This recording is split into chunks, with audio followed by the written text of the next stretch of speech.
Sorry, I always catch you at the wrong moment, don't I? Apologies for that. So, good morning, Borodar, everybody. Welcome. We are a slightly reduced number in the room today than we have been for a couple of days, but the quality is here, so that's good.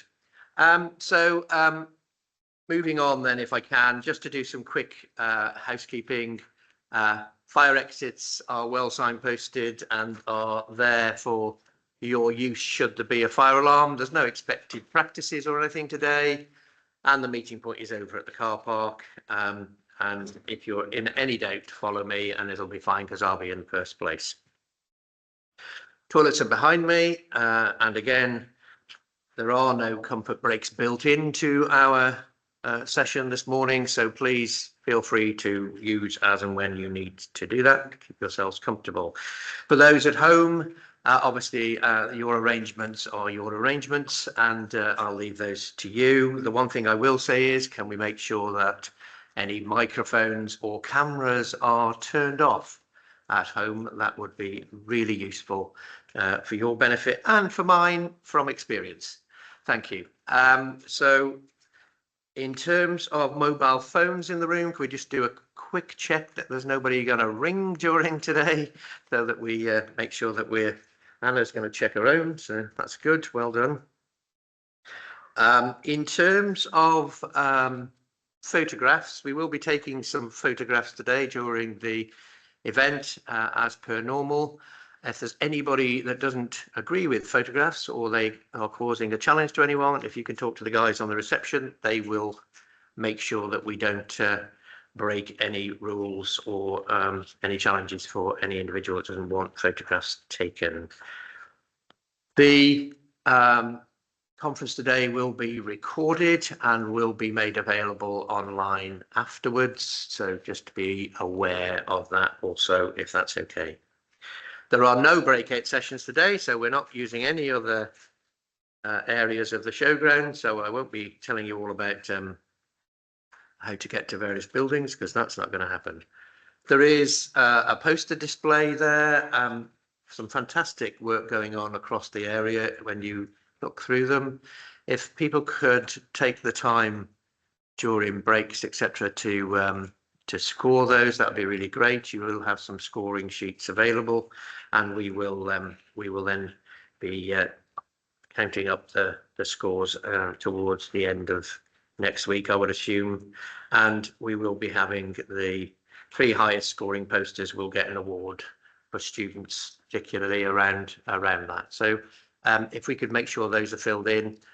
Do we have the box available for people to put their scoring sheets in? So that's great. So that's by the door over there.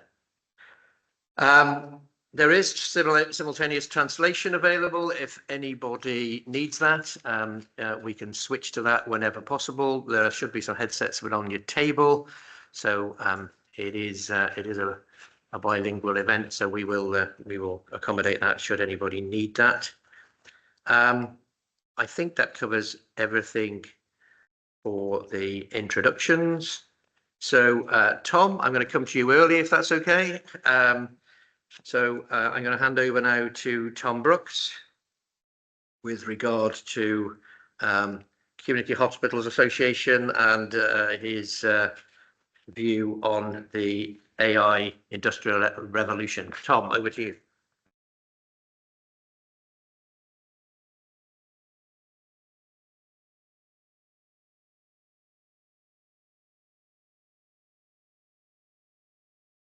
Well, Borodar pawb, good morning, everyone. It's whether we like it or not, the AI industrial revolution has happened.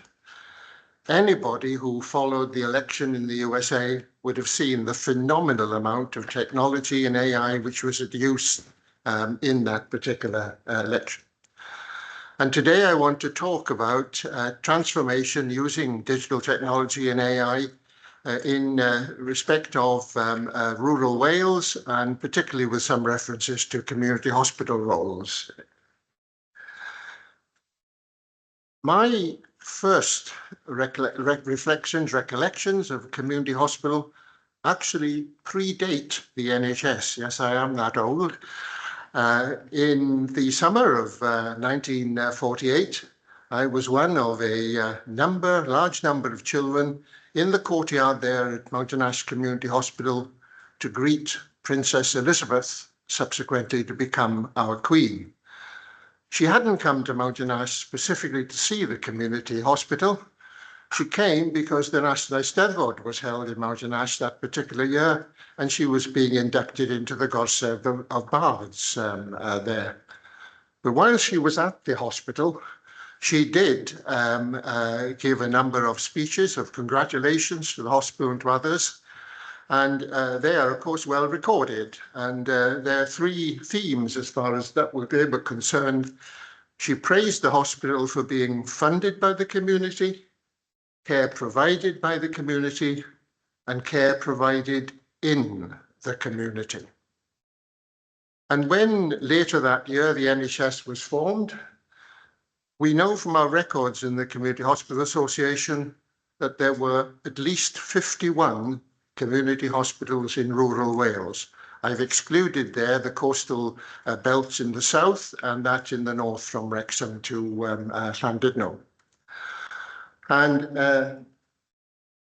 all of them were funded by the community, care provided by the community, and care provided in the community. That was the successful theme. During the next number of years, along first of all came Harold Macmillan, and he started the process of merging community hospitals so that by 2008 we were down to just 30 in rural Wales. And then, of course, we had the reorganisation in Wales. And the rural healthcare service decay continued. I go around to lots of community hospitals during the 7 years that I've been the lead there for Wales. And I would have hoped that I would have had comments like the Queen received back in 1948 of support from the community and service in the community. But the reality is that for many people in rural Wales, they say healthcare is managed by a remote health board, care's provided where it's available, and care's provided often outside of the community in which they actually live. Well, does it matter? Well, soon after the year 2000, there were considerable concerns globally about the impact on rural health of consolidation, which allegedly was saving sort of money, as it were. And one of the most important studies was by Professor Mungle, who showed very clearly distance decay. The further you live from a hospital or GP, the less frequently you access the service. And there were many, many other studies. A major one was done, for example, in Norfolk. But the turning point came in 2016. In 2016, the BMJ gave a systemic review of no less than 106 different studies in that area. And they found that in 77% of them, the healthcare of the people actually suffered. And the result of that was that the following year, Jeremy Hunt, who was then the Secretary of State in England, commissioned the Topo Review. And if you haven't read the Topo Review, I recommend it to you. It's freely available sort of on the internet. It's an excellent sort of review of not only the year since then, but for many years yet actually sort of to come. It made 3 recommendations which are relevant to today, in my presentation today.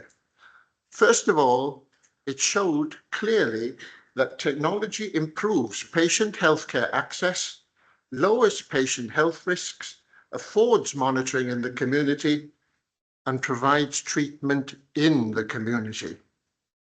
But, it said, healthcare workforce needs expertise and guidance to advise patients, and that's not a 5-minute job. When one looks at what is actually sort of involved, there's a great deal of education and development required for our staff working sort of in the NHS.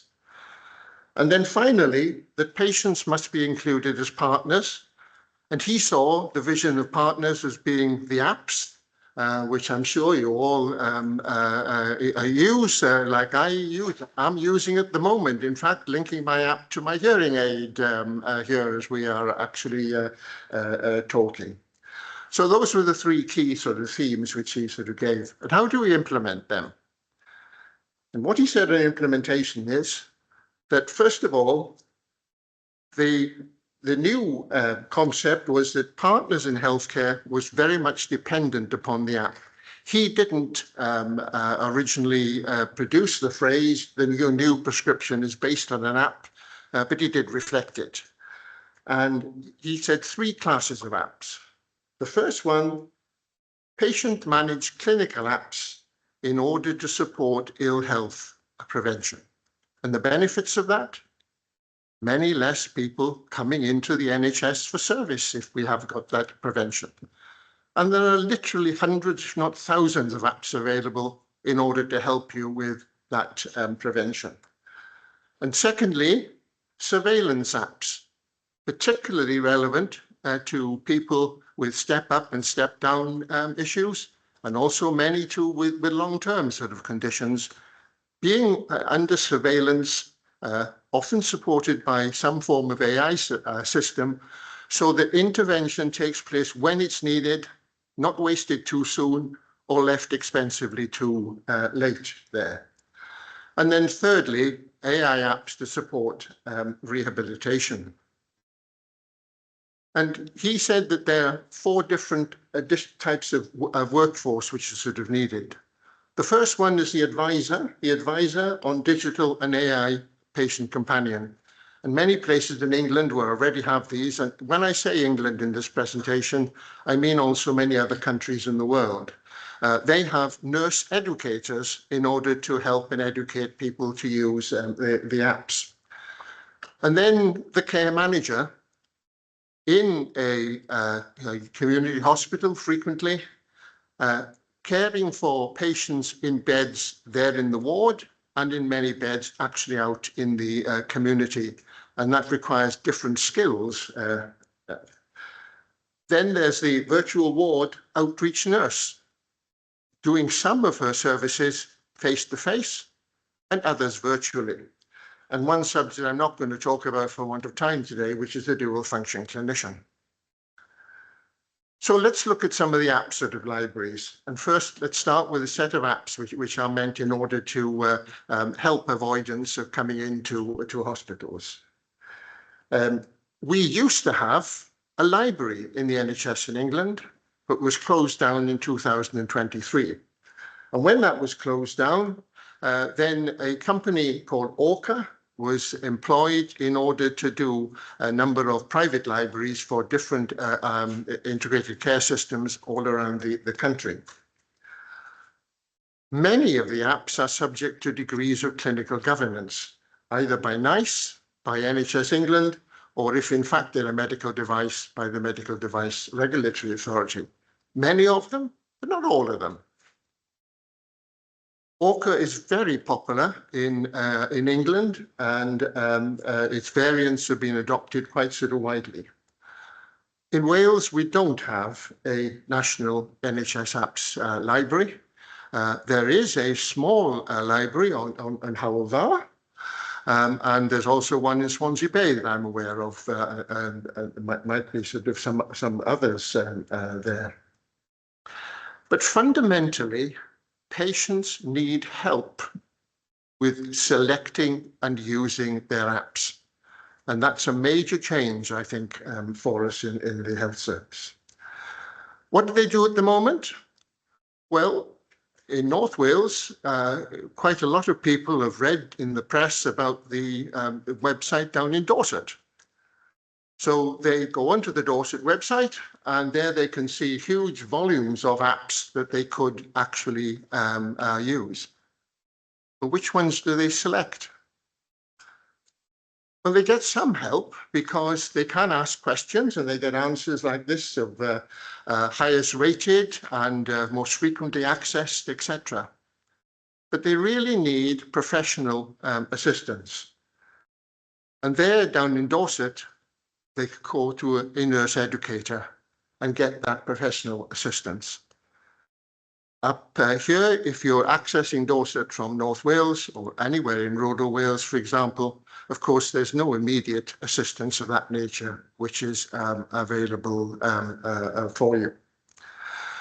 And just to give you an idea sort of volume, when you look at the statistics available in England and in other sort of countries, I would say that if we were employing apps in rural Wales with our 700,000 population across that area I showed you, there would be some 50,000 patients a year seeking appointment with a nurse educator in order to get some assistance. And that would require something like the order of 8 full-time staff spread across rural Wales in order to be able to do it. But the benefits would be fewer referrals to the acute sector and probably fewer calls to the GPs.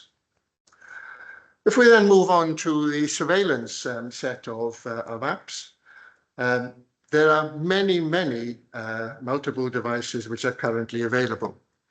And in England, there have been 4 pathways where the reports show that they have been very successful in managing frailty, respiratory diseases, cardiology, and mental health. And in addition, quite a lot of people are using apps for a help with a therapy, like physiotherapies. Let me start with frailty. 20 years ago, when I was working in America, I was in Mesa, Arizona, and there they were already monitoring people in the community using cable television and attachments to those cabling, because Wi-Fi was not so widespread then as it is now, and using what they call a home box for it, and then connected to a surveillance sort of system. Well, nowadays things have moved on a great deal, and the surveillance system is an AI one. But you don't have to go to America to see this being used for frailty. You only have to go to London. And there in London, several of the areas use the Wuhan Blue Box in order to do the surveillance now using Wi-Fi there. And there are reports which compare areas using the Wuhan Blue Box with those who are not. And what the box does, and the AI system does, is to calculate the News2 score for intervention. And the reports say that in those areas who are using this surveillance method, ambulance calls are down 33%, A&E attendances are down 20%, and without any perceptible difference in terms of outpatient elective admissions. So that was frailty. Now very quickly through some of the others. COPD, there are 3 Welsh apps which you could actually sort of use. But if you're a patient on this, you'll almost certainly be aware that there are hundreds of others. And if you look on social media, it'll tell you how terribly successful this particular one is. So how do you know what's right for you? You need that access to the nurse educator to give you the guidance, because without it, you're having to make sort of a guess. And I can say the same about sort of cardiology. You know, there are lots of people with wearable cardiology devices. I have a pacemaker myself here this morning.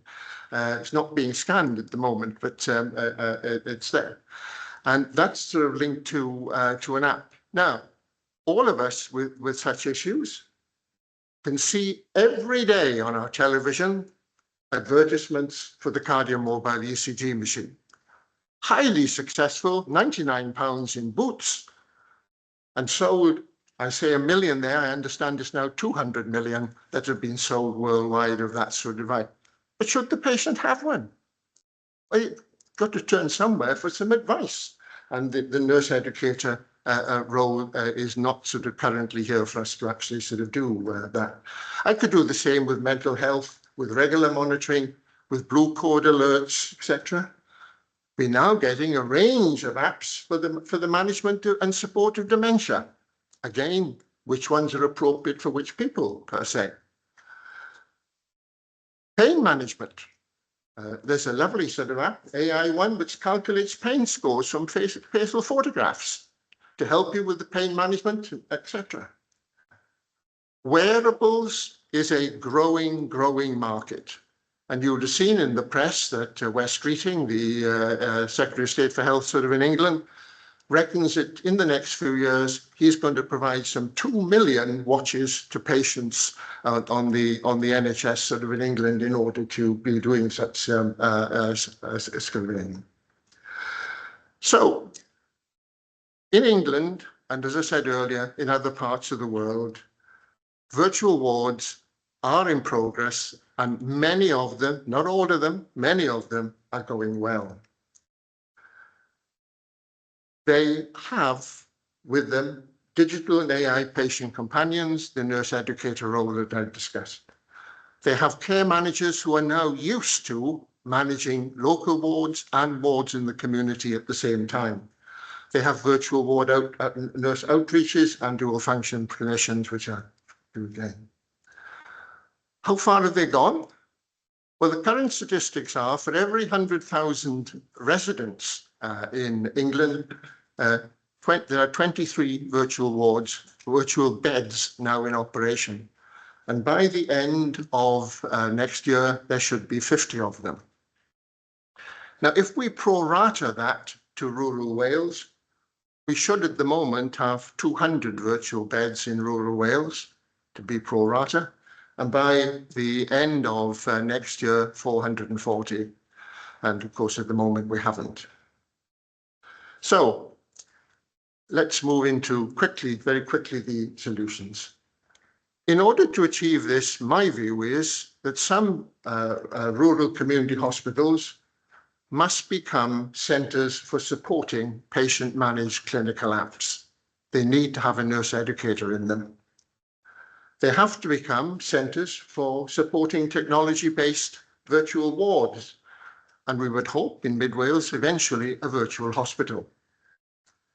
And they ought to become centres for supporting care homes through technology-based digital care, which has been a huge area of success in many parts of the world and which we are underperforming in currently in the UK. And the statistics from England and other places suggest that 8 to 10 of the community hospitals in rural Wales should be developed as technology hubs to support this particular sort of future. Now, it's for the NHS in Wales to decide where they are and which ones they want to do, sort of, etc. So I've just put up sort of an Aunt Sally of where they could be to provide a good regional coverage.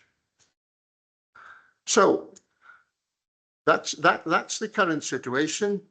That's the looking towards sort of the future.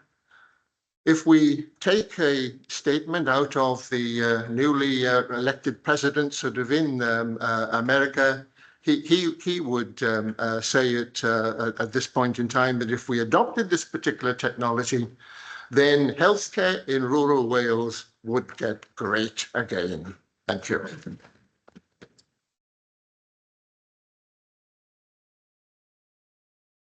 Thank you, Tom, and thank you very much for sticking to time as well. So really good on that. Are there any questions in the room for Tom before we move on? It is interesting that when I attend meetings now, we are seeing some green shoots, but they are just green shoots in terms of the 6 Goals programme, hospital at home, trials happening and pockets of work happening across the patch, but there isn't that kind of movement, if you like, into a large-scale development. I was interested the other day. I was talking to WAST. They're trying equivalent to the blue box in care homes in 5 care homes in Wales to see how that works in terms of preventing admission to hospital and transport, etc. So it is starting, but I think it maybe isn't at the point where you would like it to be, Tom, and I kind of get that. Have we got any questions online? Just 1 second, Tom.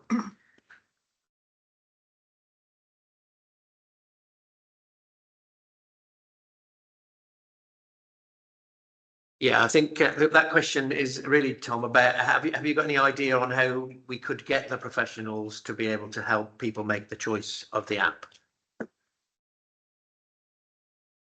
Well, I would start by looking at Eric Topple's report, because he does lay out there what we have to do in order to educate some of our staff to be specialists in this area, as of course our staff are specialists in many other sort of areas.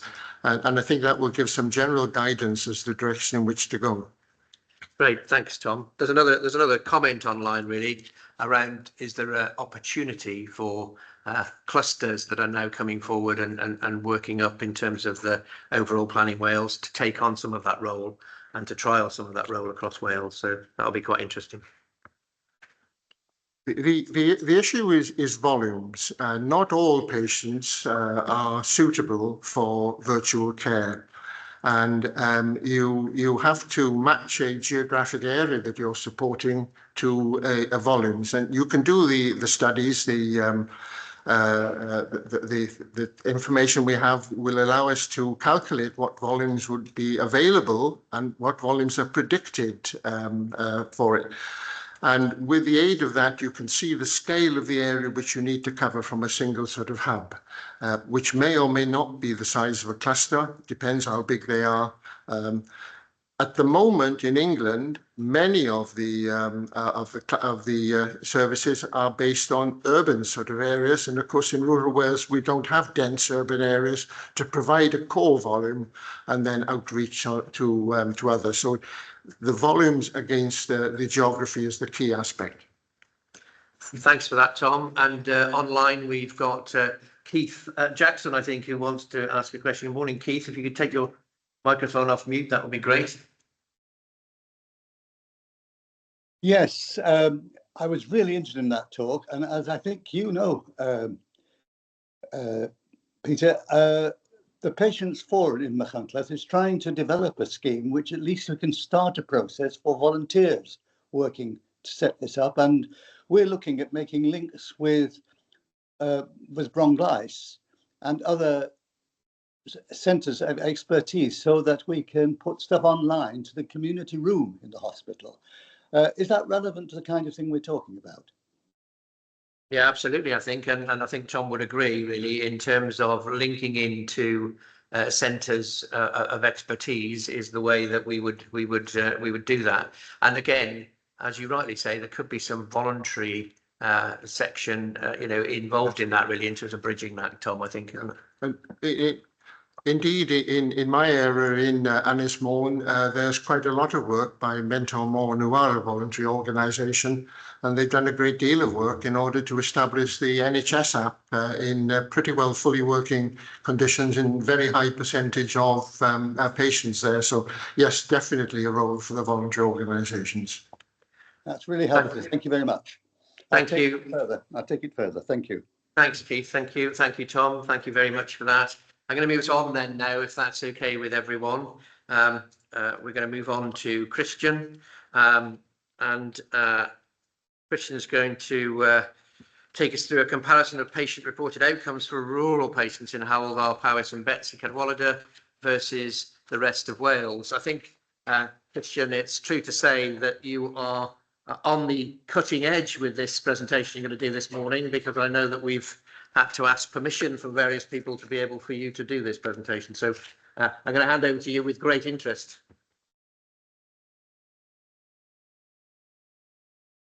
Ladies and gentlemen, if we could take our things again, that would be brilliant. Thank you.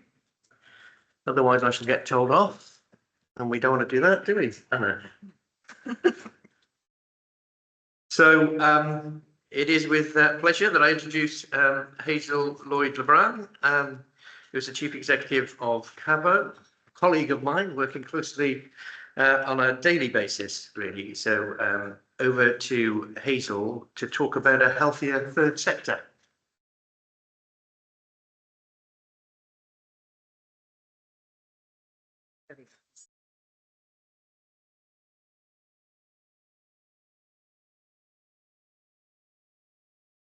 Bore da I chi gyd, good morning.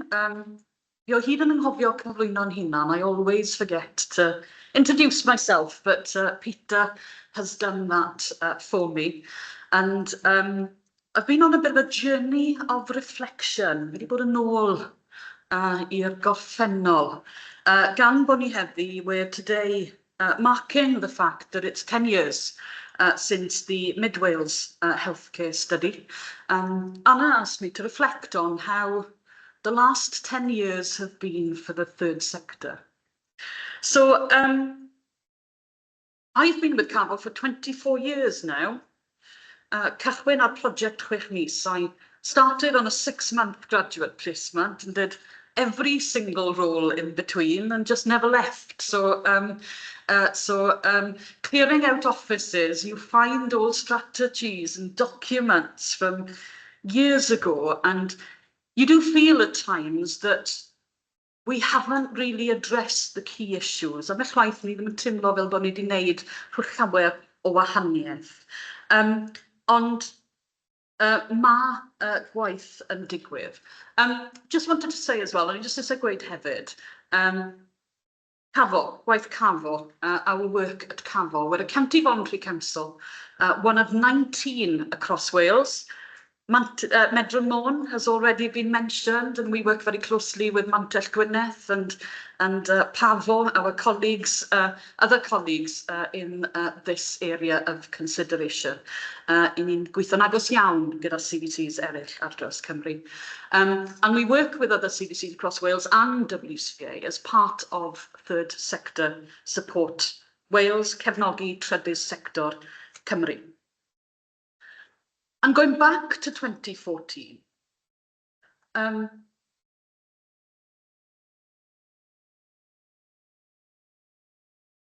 too far now. I think there's a lag. Slight time delay. So I went back to look at our annual report. I went back to look at what the key topic of conversations were at our annual general meeting back in 2014.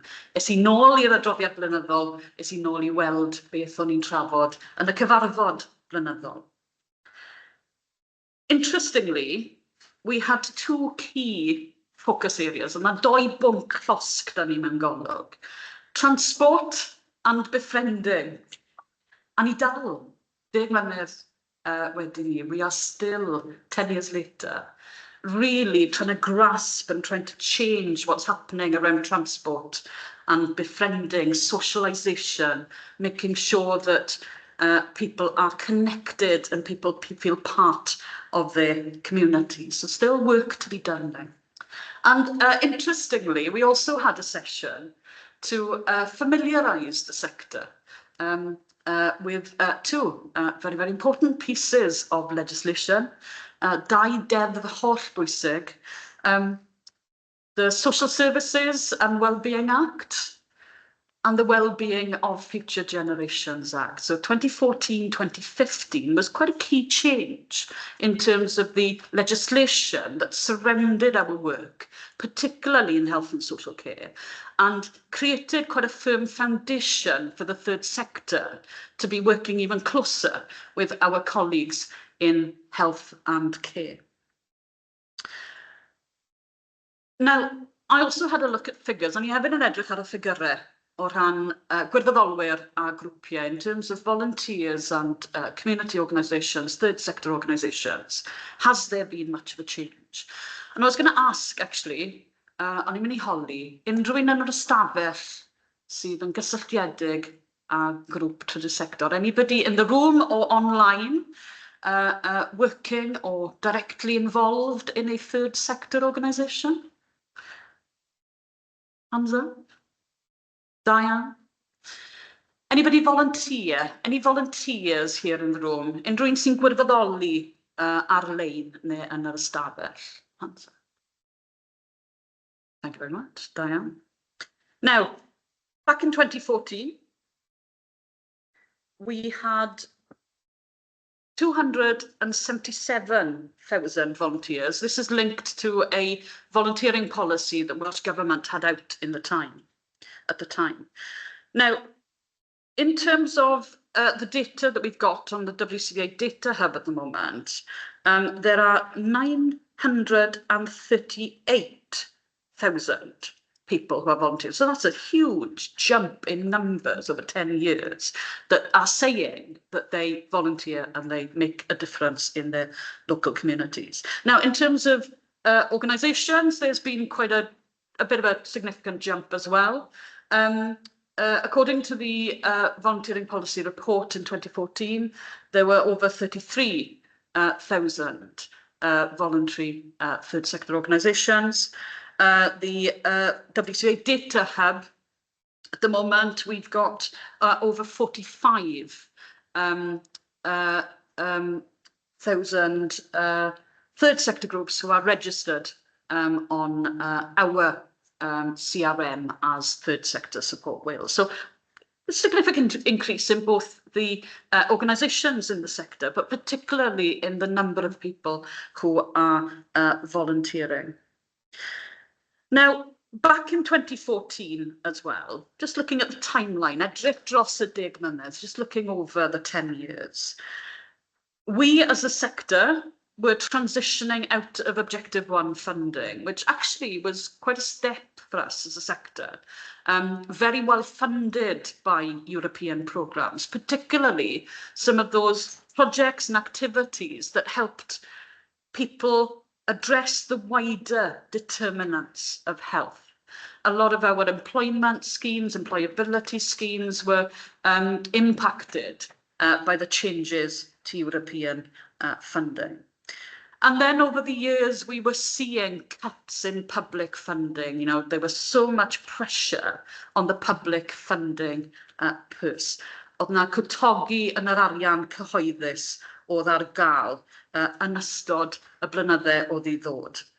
I was looking back at some of our annual reports, and in most of them, our introduction started with the sentence, either there'd been a lot of change or a lot of pressure that we had to respond to as a sector in Ceredigion. And then, obviously, back in 2014, we had no idea what was ahead. Oedd dim syniad da ni beth oedd o'n blaenau ni pan o'n i'n neud yn gwaith a neud yn gweithrediadau nôl yn 2014. At the beginning, towards the end of 2019, beginning of 2020, we were dealing with Brexit and the implications of Brexit. And obviously at the start of 2020, COVID was building, and I think it was probably in March, wasn't it, when our response started to gather around COVID. Our communities, our public services were also supporting refugees during this time as well, from Syria, Afghanistan and Ukraine. And then we had the cost of living crisis. So it has been quite a tumultuous second half of that 10-year period, with change after change after change.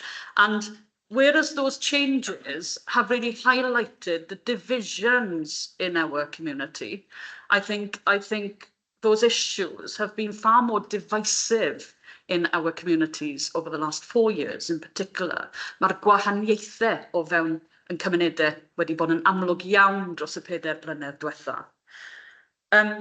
It's also highlighted the strengths of our communities. Our communities came to the fore to help in all of those situations. During COVID across Mid Wales, our community groups, our churches, our chapels, our shops, our pharmacies, the YFC, they all came together to support people to remain at home, to stay safe and to be able to be supported very locally. With refugees, a lot of our communities opened their doors and welcomed people wholeheartedly and really positively into their communities. And we've got some fantastic stories across Mid Wales of people, families who have really integrated and made a really, really important contribution to their communities. Cost of living. Those spaces, those communities have also come to the fore to provide warm spaces across Mid Wales and ensure that people have the advice and the information that they need to be able to manage during such difficult times that are looking to be set to continue. So communities really did step up during this time. Now, that's a reflection on the last 10 years. But what's happening now? You know, what has been the change, the significant change over those 10 years? Now, engagement and influence, ymgysylltu a dylanwad. Mi wnaeth y dau deddf pwysig na gwahaniaeth mawr I ni fel sector. Those two really important pieces of legislation, the two acts, made a huge difference for us as a third sector. We are partners around those tables. Wellbeing and Future Generations Act, for example, is the envy of countries across the world. You know, we have other countries looking at what we've done through that act and asking what has changed as a result of that act. And I think when we reflect on both acts, pan ni'n adlewyrchu ar y dau deddf, we really do need to ask ourselves, what has changed? Are we really making the most of that legislation? Ydyn ni wir yn neud y gorau o'r cyfle na I wneud gwahaniaeth? We're round the table on the regional partnership boards, on the public services boards. I think in terms of the Social Services and Wellbeing Act, locality, we are seeing that shift. And I think possibly COVID, cost of living, has made that shift a bit quicker I ni yn symud I edrych ar gwasanaethau fwy lleol I bobl. So I think we are on that locality trajectory. But when you look at the key principles, we've got llais here in the room. Voice and control, the involvement of people, that what matters conversation is the simplest thing we can do, but are we doing it? And are we actually listening and responding to what people are saying? I think we still need to consider that. Mae dal rhaid I ni ystyried. A odyn ni wir yn holi a gwrando ar beth sydd â bobl I weid. Co-production, that multi-agency approach, that collaboration. We are seeing that, but there's more to be done. Interesting, very, very recent example. National insurance contributions increase. Now, our colleagues in health and local authorities will be exempt from that increase. But then many of us, both in the private sector and in the third sector, that actually deliver services in that space won't be. So there are campaigns at the moment to make that change. If we are meant to be genuinely collaborative and working together, I think we need to be working in the same environment. Prevention and early intervention. I think some of the presentations, mae rhai o'r cyflwyniadau dros y dyddiau diwetha, some of the presentations of the last few days, have made it quite clear that we're not making that shift. We're still very focused on the treatment of people. And we need to do more to shift into that prevention and early intervention space. And as far as that long-term ambition of the Wellbeing and Future Generations Act is concerned, I think we are really being tested, and we're nowhere near being in that space where we are really genuinely considering about the longer term impact of the decisions that we are having to make today. Dyn ni ddim yn ystyried effaith yn penderfyniadau ni nawr ar y tymor hir. Sustainable funding is another thing. Funding has changed significantly over the past 10 years. There have been significant budget cuts across the board over the 10 years. Mae wedi bod yn mwy anodd I gael grantiau. It's been far more competitive. That grant funding environment has become far more competitive. The third sector are finding it increasingly difficult to fund their core activities and what they do well. Funders always seem to be wanting to find new things, the next thing, rather than recognise and actually invest in what's happening well.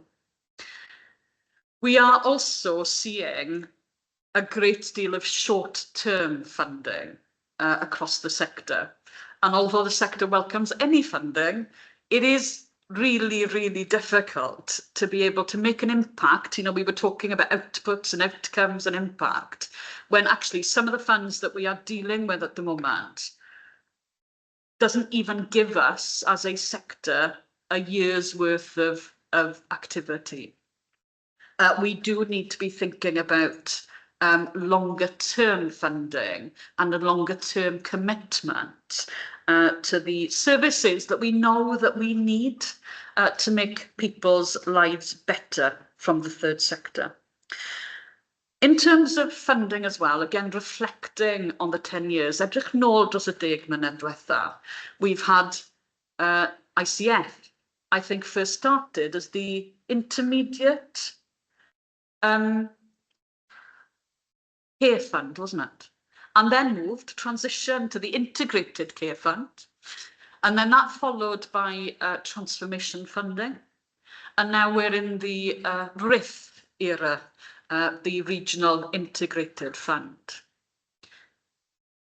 All of that funding was about testing new models. It was about transition. It was about changing the way we do things and the way we support people and offer health and care to people.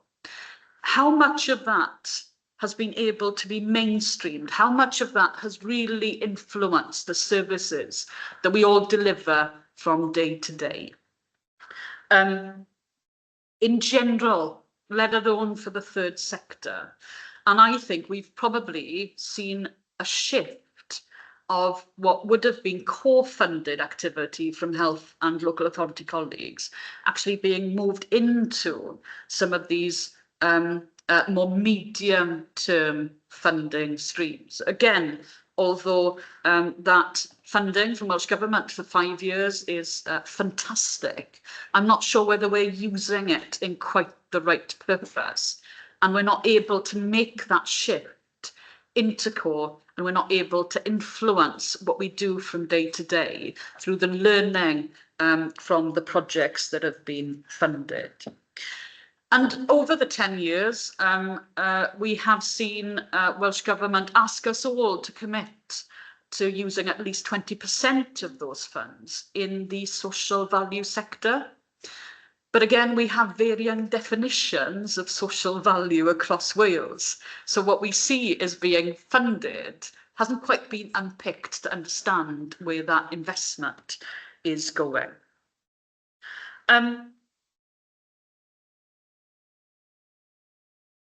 The other quite concerning pattern that we're noticing at the moment, I'm doing some work with Welsh Government to look at developing a new code of funding practice for Wales. We've just held some consultation sessions with the sector across Wales, and what seems to be emerging is that we are shifting a lot of what we used to be spending in grants into contracts. We seem to be making that commissioning shift shift. There are far fewer grants being given to the third sector now by statutory partners through the RIF programme. It seems to be being shifted to commissioning. And there are reasons for that. But one of the things that we really have to be conscious of is that it takes away some of the benefits that we've developed through engagement and influence. We are meant to be equal partners as a sector around that table. Yet if we're shifting funding to commissioning, then it becomes service payer to service provider. We're not even involved in the development of the spec of the contract, just in case there's a conflict of interest. So that takes us even further away from co-design, co-production, co-delivery of services to meet the needs, health and social care needs of people in Mid Wales. So we do need to be very, very conscious of that shift. Mae rhaid I ni ystyried beth sy'n digwydd pan ni'n symud I comisiynu o grantiau. But what we have seen are the huge benefit of key funds. Mae grantiau bach wedi wneud gwahaniaeth mawr yn sector ag yn cymunedau. Through small grants across the region, through those key funds across the region, we've been able to reach out and support more community-based activity to thrive. A few £100 to a local village hall to offer activities around the Warm Spaces programme has made such a difference and has reached so many people. So again, we need to be thinking about those very small investments so that those activities, the very local activities, locally led, locally driven activities, are also part of the programme that we need to make a change in health and social care in Mid Wales. I just quickly wanted to touch on volunteering, although the figures don't support this, but we are noticing, again, across the whole of Wales, that fewer people are now stepping up to volunteer. During COVID, we noticed that a lot of people used that as the time to step back, step down.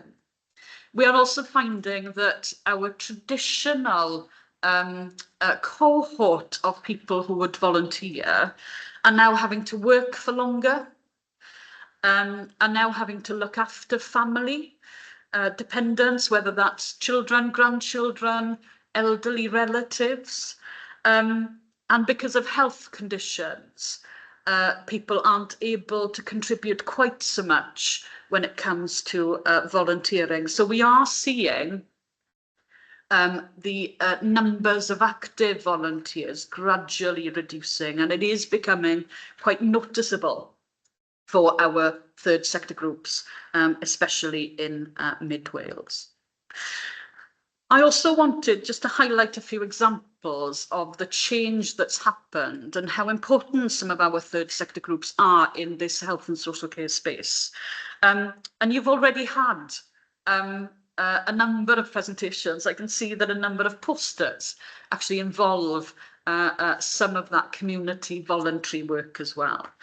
You had a presentation yesterday from Gemma and Emma from CTA Wales around community transport. Again, there is far more that we need to do to make sure that people are able to get to their hospital appointments, to get to their follow-up appointments, to get to doctors, to GPs as that changes, to get to the activities in their communities that can really help them rehabilitate and stay well. Mae trafnidiaeth dal yn hollbwysig I ni. You've had presentations around being outdoors in the open air and some of our wonderful community woodlands in Mid Wales. And you also had quite an inspirational presentation yesterday from Jim from Clinview about care farms. And I would encourage you all to take up on his invitation to go and visit. It's all about giving people choice. It's all about making sure that people are able to find themselves what works for them in terms of keeping themselves well, and it all helps in terms of that prevention and early intervention, so that we're not just treating and responding to people who are already in the system. Mae 'na gymaint o bethau da yn digwydd yn y sector sydd yn cyfrannu at y gwaith sydd sy'n ei wneud o fewn gofal a iechyd. I was at a meeting that Citizens Advice Ceredigion organised a few weeks ago. And they were saying, according to their stats, 3 in every 5 people that they see and that they advise have long-term health conditions. It's really, really important that we recognise and support those services that are able to help people in their situation.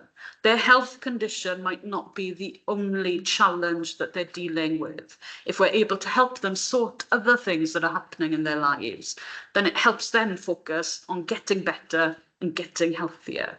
And again, those services are really, really important in improving our health and care services. Social prescribing has been mentioned a great deal over the last couple of days as well. Again, increasing has definitely emerged over the last 10 years. We're also, over the last 10 years, we have teams of community connectors across the region, I think across most of Wales now. I think most of that started in Powys and Pembrokeshire. So we have signposters, we have link officers, we have people in our community that can sit down and talk to people about what's important to them, which is fantastic.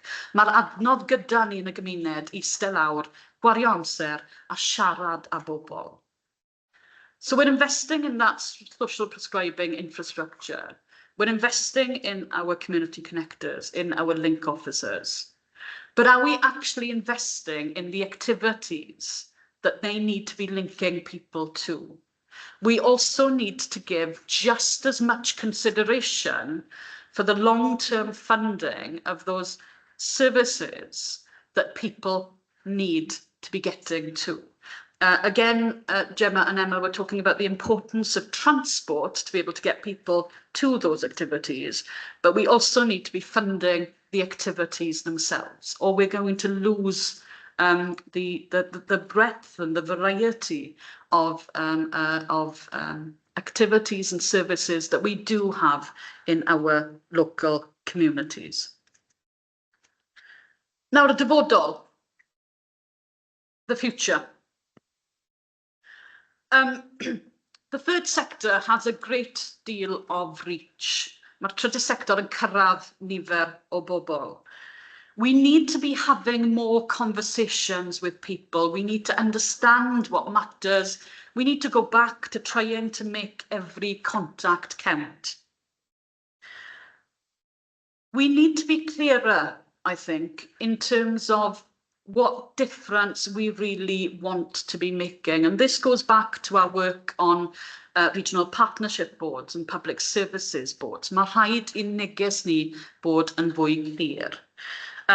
What is our priority? What do we need to change?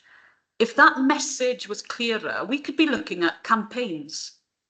We could be looking at getting the third sector communities really behind us in making a difference if we were more purposeful and focused in what we wanted and needed to do.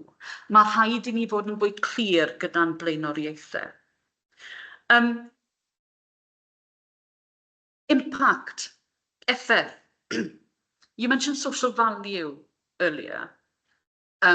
And our colleagues in Mantell Gwynedd have been doing some amazing work around social value, which we're all benefiting from and we're all learning from.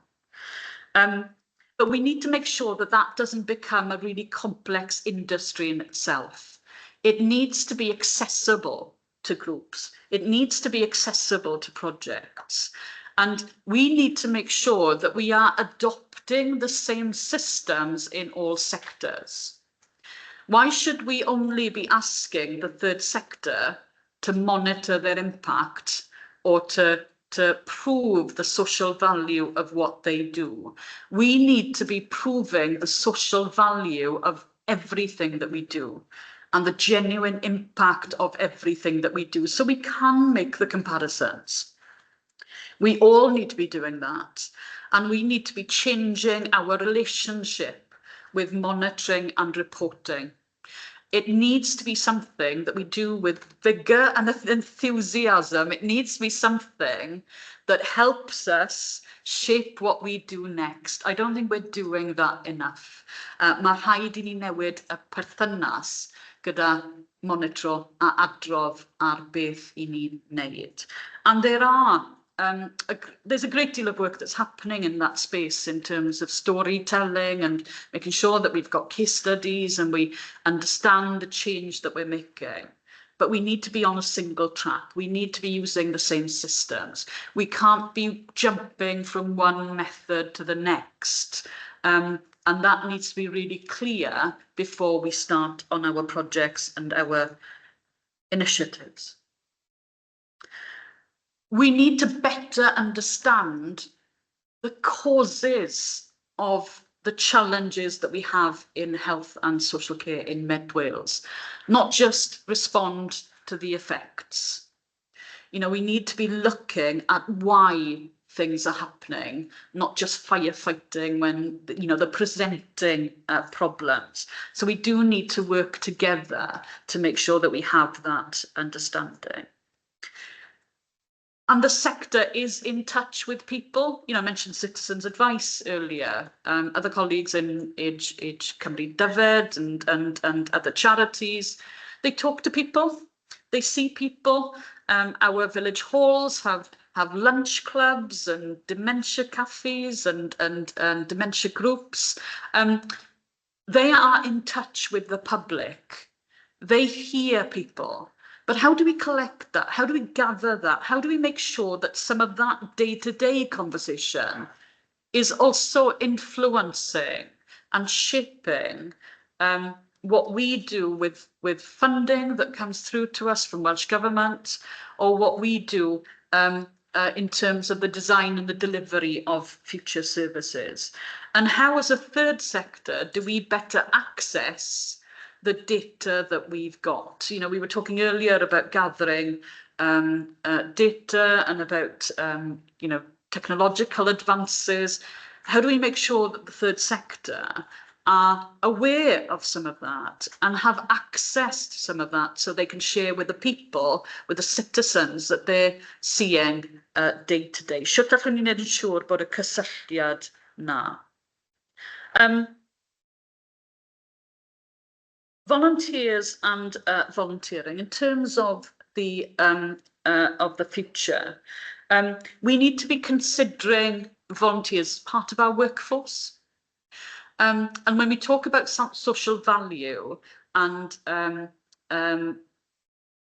being more purposeful in our recruitment based on people's values, if somebody is willing to do something for nothing, then surely they have the right values in place. We need to see volunteering as a bit of a career pathway into our some of the really important roles that we've got in health and social care. We also need to be redefining volunteering as well, making it easier for people to give a little of their time more informally, rather than, you know, the single people sitting on all kinds of committees and doing all kinds of duties. We need to make sure that more of us are contributing a little less to make a huge difference to the lives of the people that need that support in our communities. We've also mentioned hubs, anchor organisations. You know, some of the groups, some of the community halls, some of the community facilities, some of the organisations that stepped up when we needed that COVID response, when we needed warm spaces. And the third sector are obviously integral in that space. And that's a really, really important resource if we're looking at localities and delivering services locally. We shouldn't be expecting people, patients, to come to us. We should be going out there. We should be doing more to go out there to meet people where they tend to meet in their local communities. We need to be doing more of that outreach and using those hubs, using the activities and the support available in communities to make that happen. We worked with Dr. Sue Fish, with the Borth multi-agency team, and the Borth Community Hub were quite integral in terms of the services that they were able to provide to the individual patients that were being supported through that model. Our community connectors and a few other third sector groups were in that space as well, and thinking about community solutions to people's challenges and some of the key issues that were coming up in conversation. We've also done some really interesting work with Anna and the team around sustainable communities. Started off in Aberporth with Solva Care and now expanded to Lampeter with Mari and Cynhadledd as well, to see whether we can better learn how we make better use of these community assets without falling into that trap of thinking that we need to scale up and replicate that exact model in every other community across Wales. It's more of a franchise. It's about people buying in to what we want to do and what we want to change. So the shift that we need to see. The third sector should really be the first point of contact for support. We need to be looking at a model based on that circle of support approach. We need to be looking at the individual and the strengths of the individual to start with, family and friends around that individual, and then what's happening in their communities that can also support. Only then do we bring in the third sector and some more specialist services within the third sector to support the family, to support the community.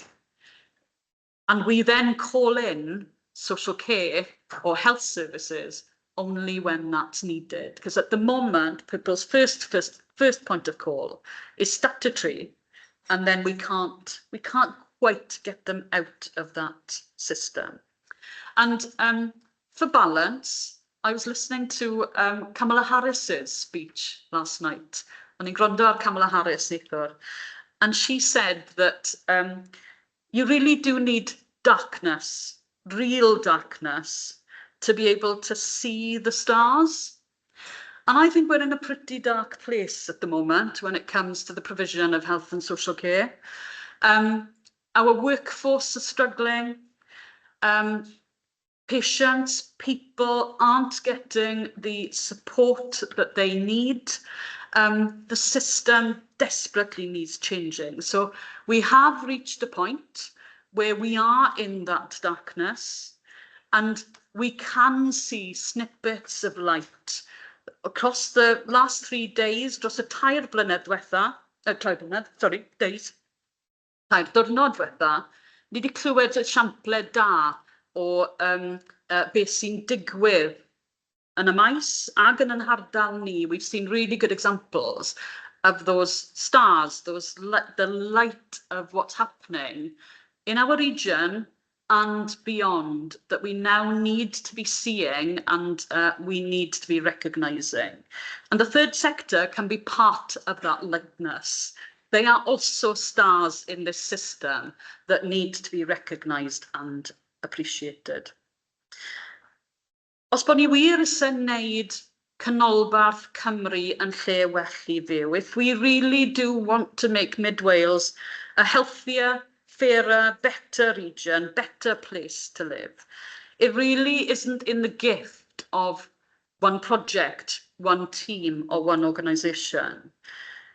We can only do that, we can only achieve it if we put people first put people at the heart of what we do, and that we genuinely, meaningfully and purposefully work together. Mae'n rhaid I ni weithio gyda'n gilydd. And that's for the next 10 years. Mae hwnna nawr ar gyfer y 10 mlynedd nesaf. Diolch yn fawr iawn. Thank you.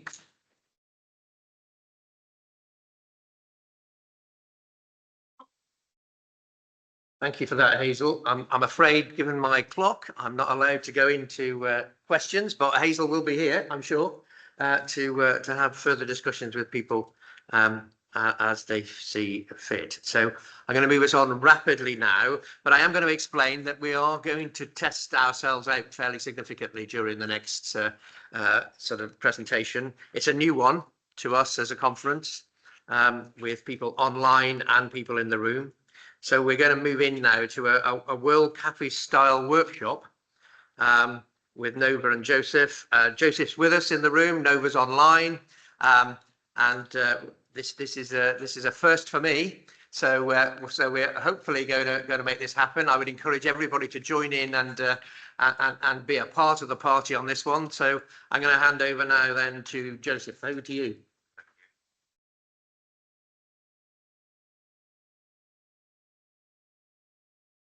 So, as you've just heard, we are about to present a workshop. Nova is online. She has decided to pick a rather difficult or odd day to fall sick. So she was unwell yesterday and she couldn't travel down. That's why Nova is joining us online. So we'll try and see how we can blend both sides. We're looking at a workshop titled Living the Best Life. And as it says, it's a workshop. So what that means is there's a level of expectation that everyone seated would engage one way or the other. So can I just quickly suggest, if you're sitting maybe just two on a table, it might be a good idea to just move around so you can get we can get as many people on a particular table. Oh, thank you very much. We can get as many people on table as possible. Okay. Nova, can we hear you? Yeah, I can hear you. Can you hear me? Great. Yes, we can hear you clearly as well. Right. Okay. So first thing's working then.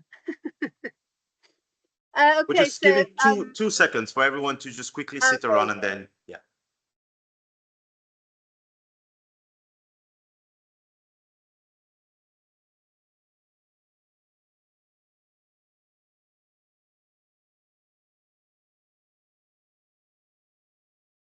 Just while people are trying to sit as well, we probably need to add as well that we have done this before in a previous conference and it has gone fine. So we just haven't so done we're hoping this happens as well. Okay. We haven't done a hybrid version, have we? Yeah, well, the hybrid version is the new one, but yeah. Right. Thank you very much, everyone, for moving around. And yes, Nova. Okay, so my name is Nova and I'm really sorry that I can't be there today.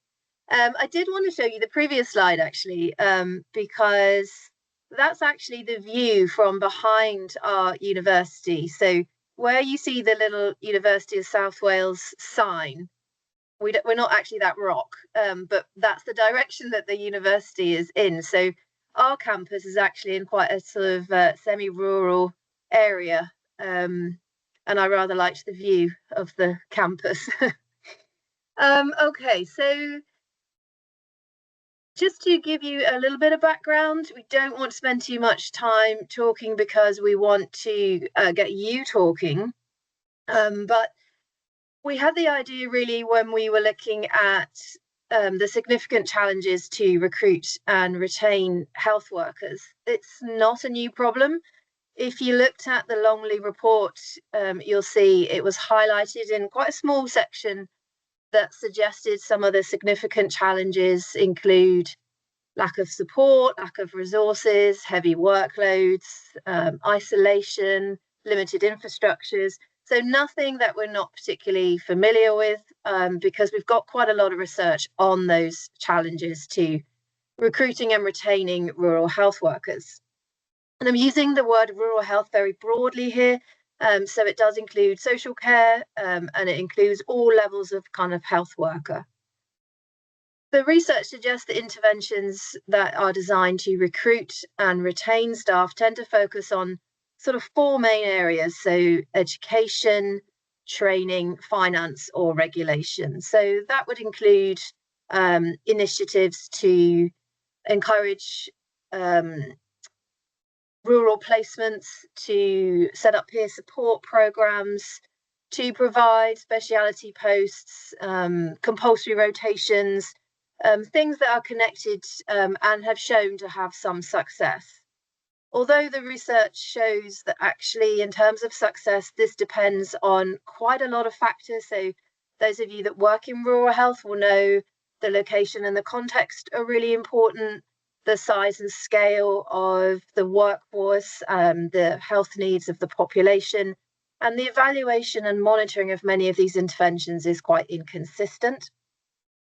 And there's a lot less focused on positives. So one of the 2010 reports by the World Health Organization highlighted strong evidence for education, training, finance and regulation. However, a lot less consistent evidence for other factors that might encourage people to work in a rural area. For example, providing incentives or changing living conditions. And for us, we were very interested in what about all the positive things that attract people to an area and help integrate and help people settle into rural life and rural work, because actually you're generally going to live in the rural area that you're working in or nearby, which means it's not just about the job, it's about your life as well. So we thought perhaps it was time to try something a bit different, and try something a bit new with you at the Rural Health Conference. So Joseph, do you want to? Right. Okay. So I've just, as Nova emphasized, so what we're looking at is after we did a bit of a scoping review in a sense, looking at what we find in the literature, a lot of things that are spoken about as far as rural health is concerned will cover all of the aspects, but not pay a lot of attention to the positive sides of working in rural health. And so that's one thing we're looking at as well. We want to try in this project to see as much as possible, why do people work in rural health? What are the positive reasons for those that work within particular rural health? So that the aim is to ensure that when we're putting forward this problem of recruitment and retainment, we're putting forward the positive sides rather than laying too much emphasis on the negative sides or the problems, which we're all in many ways aware of. And so another reason why we're looking at this as well is because we in our lecturing job cover a lot of international students as well, and many of them after finishing our program will take up jobs within rural health. And so one of the things we're trying to see as well is to be able to make sure the positive side of working within rural health is clear for everyone to see. Now, for what we'll be looking at today is we'll be looking at a World Cafe idea, and looking at the time now, I know we're getting to that particular point where I will soon keep quiet, and then we'll get you guys doing what we hope you'll be able to engage in today. So Nova will quickly talk us through the World Cafe idea, and then I'll quickly tell us what the activities are.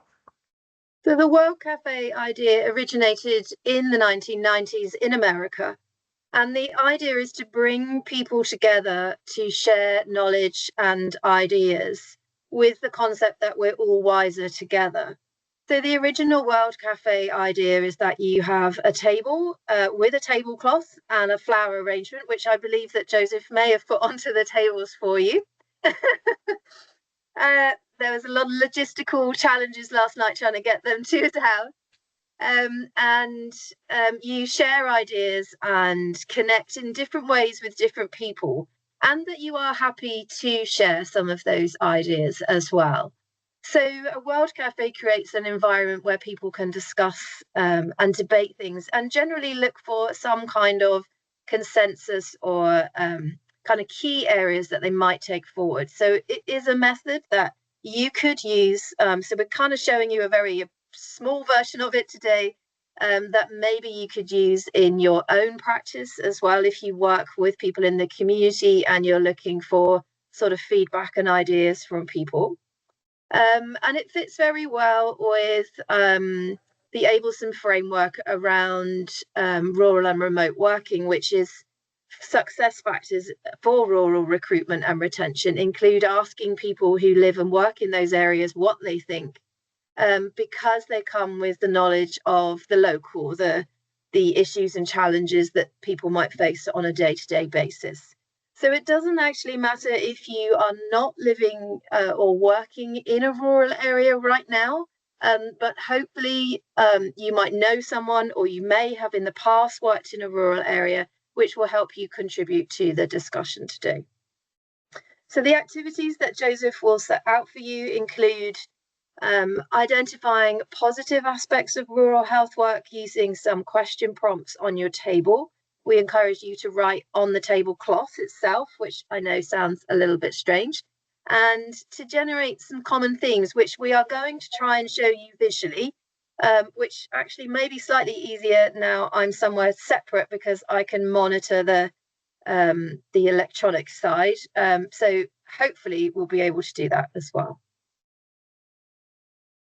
Right. So quickly, then I'll just talk you through the activities, and trust me, we'll finish in time for lunch.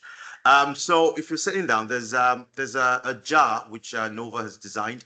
Your jar would either have yellow. That's yellow, isn't it? I don't know past few colors. So it's yellow, and then or you have a green one. Now, when you take the jar out, you would see a question. Just a tiny question, and then you have a tablecloth, and we've made available some markers on the desk as well. We have tried to engage those of you online as well, so I'll let you know what exactly you're supposed to do if you're online. Oh, Nova has pasted the one for the online one. Right, so if you have a green jar, you would just pick up the jar, and then you would find a paper that tells you what your question is if you're on a green table. And if you're on a yellow one, it will tell you the question you have on your yellow table. And then we have the orange one, which is the virtual one, and that's the one online. So basically, if you're on the green team, we want you to, on your tablecloths, just write what attracted you to work in rural health, or what do you think attracts people to work in rural health, and say what attracted people that you may have known to work in rural health. Now, if you're sitting on the yellow desk, or if you have a yellow jar in front of you, your activity will be to scribble down as much as possible, or as many points as you can, what keeps you, or what has kept you working in rural health, or what do you think keeps people working in rural areas or communities? As you would expect, the idea is we're looking more towards the positive framing side of things. So as many positive things as you can write, that will be helpful. For the virtual people, those online, we're going to be using the MS Teams chat.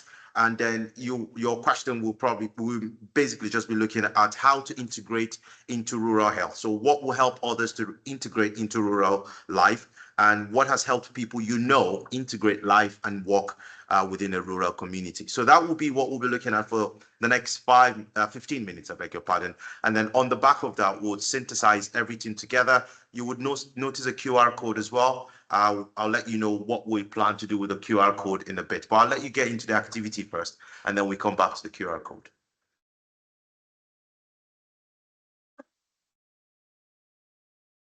Just as a rescue from me, guys, don't use the tablecloth, use the paper that's on it. Thanks ever so much. Thanks for clarifying that.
Right. Thank you very much, everyone. I can allow you to keep talking, and I think this is one of the main reasons why we're looking at this project, because at the end of the day, we can all look at all the downsides of working in rural health, but I think the selling point in a way is how much of the positive sides of working in rural health, and that will be integral to how we manage the workforce. And so what we're hoping to do now is I'll just take you to the next slide and then just tell you what we plan to do. I've just moved around a few tables and I've put my eyes on what has been happening in the chat, and I've seen very, very interesting positives that are coming out. It's a beautiful place. It's less traffic. There's satisfaction. You get a sense of belonging.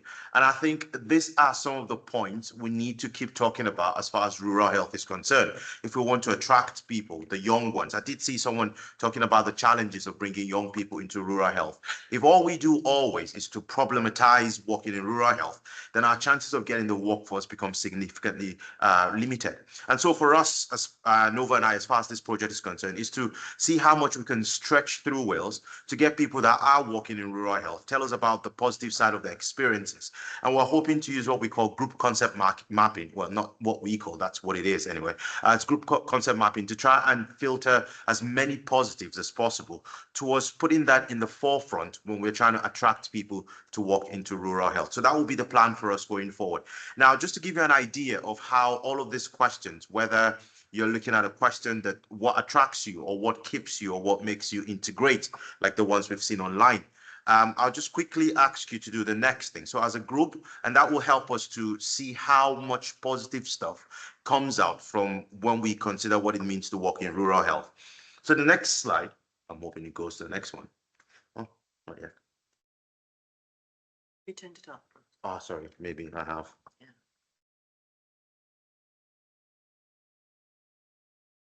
We're just trying to get to the next slide.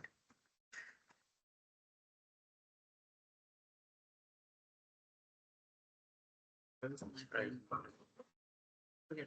right, that's cool. Thank you.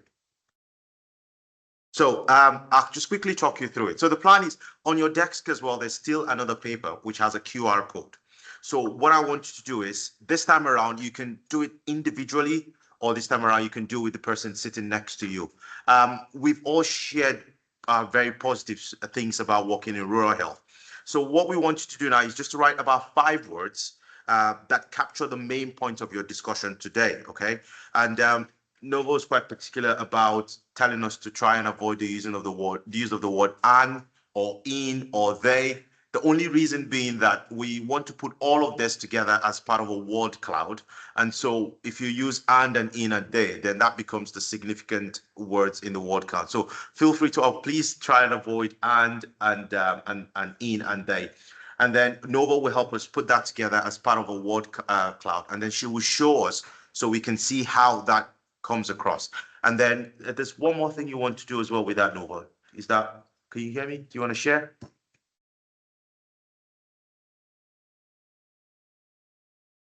Sorry. We're going to try the word cloud, and we're going to see if we can generate an AI image based on what everybody's said. So we'll see if that works. Right. That's just on the back of what Thomas done this morning. Right. Okay. So if we can do the QR code, and then that would help us great. And then for those of us online as well, if you can do that as well, that will be great. And then we'll bring the session to a close, and then we go for lunch.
The ward clerk has I'm come up working with. on it, man, I think.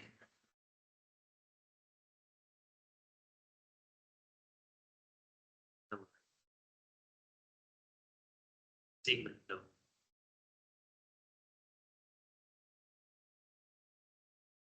Okay, I'm going to try and share my screen so I can show you the word cloud.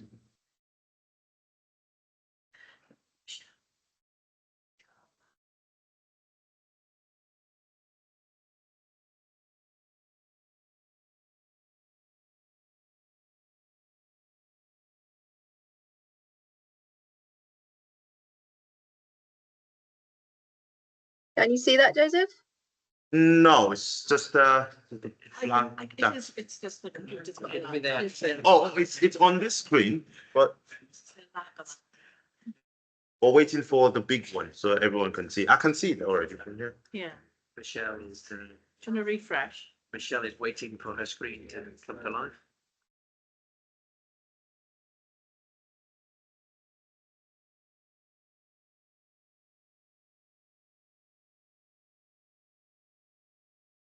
You could read this and just, Okay. let's just say what the words are. Yes. Right. Thank you very much, Anna. So, Nova, we can see it, but you guys can't, I think. They can see it, it's just in. Oh, they can. Oh, sorry. You guys here can't see. Just Oh, here we go. right. So there some of the words we can see: beautiful, friendship, community, lifestyle, Zelda lifestyle, countryside, welcoming, work life, family friendly, family spirit, and it goes and a few more. Community seems to be one of the ones that that's most common in there. So great. I've I also think- generated an AI image based on what people said, but again, Oh, there you you can go. see it, but I'm not sure everybody else can. Yeah, typical AI, a lot of spelling errors on the There is images some as well. spelling errors, So, yeah. yeah, anyway. But right, it's 12:15. I kind of have a weak point for making sure things always happen on time.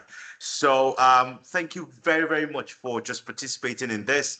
And as you go for lunch, as we have conversations with people, we know the evidence around positive framing. So it might be the way we look at things going forward. And thank you very much, everyone, and then have a lovely lunch. And thank you for those online as well. Thank you.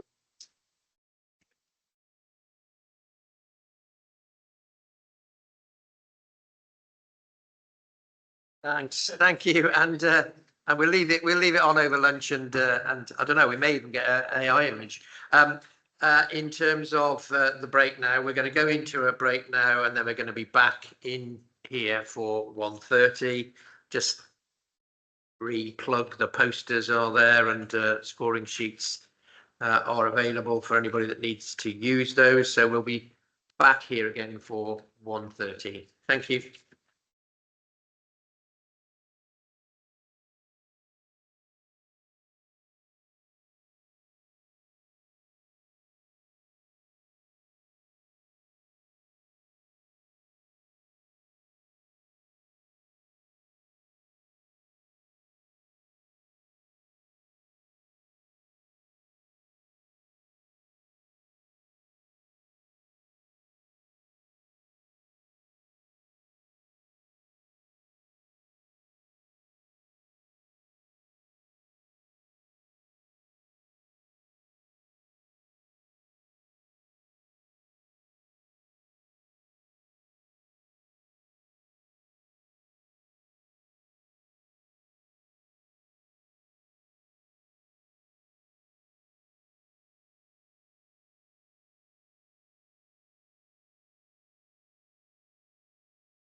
Okay, Fernando, everybody, good afternoon. Celebration time, come on. So yeah, this is the bit where we reflect and think through where we've been over the last 10 years. 10 years is a long time, and so there's been a lot of changes, and we've got the Mid Wales royalty with us this afternoon, so that's an important starting point. So I will hand over to my predecessor, Jack Evershed, now to take us back along the road. Jack.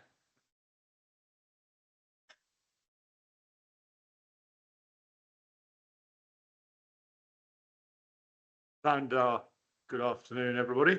I feel a bit guilty, really, what I've written after our round, our World Cafe session, where we were meant to concentrate on positive things, because the way we've structured this afternoon is that I was asked to set the scene of why actually there was a Mid Wales review of healthcare services. So I shall start off by doing that. Then there's an interview that I did with Marcus online, who is the man who actually conducted the Mid Wales review, Professor Marcus Longley.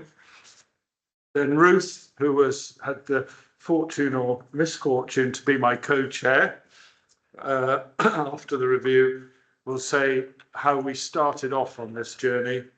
Anna then will fill you in on more recent developments, and Peter will fill in with more recent developments with the collaborative itself. So I shall start off by setting the scene. So if I can have my first slide. Back in the early 2000s, what felt almost like a vindictive campaign about the existence of Bronglais Hospital made lots of people living in the Mid Wales area very uncomfortable.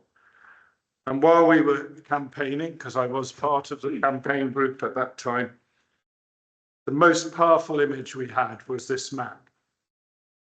If you just stand back and look at that map of hospitals in Wales, there should be a little dot just over the border for Shrewsbury, which is also critical. But from intuitively, you'd say that one in the middle of the coast, in the middle of Cardigan Bay, has got to be there. Why there is an argument about that, we couldn't understand. It's too far to everywhere else to save your life if you're in real trouble. So that was our starting point. What felt like a vindictive campaign against the hospital. Then, if I can have the next. This was another complication for the people of Mid Wales. That's the boundaries of the health boards. So if you had the misfortune to live just to the east of Tywyn, your GP was probably in Powys Health Board, and your hospital was in Hywel, but you were being looked after by Betsy Cadwallader Health Board. Now that would have been fine if those three health boards were actually working together. There was a certain amount of lip service about working together, but actually there was no evidence of anything concrete happening. So when we presented all this to Mark Drakeford, who was the Minister of Health at the time, he agreed that there was a problem in Mid Wales and commissioned the review of healthcare services that Marcus Longley et al. Undertook.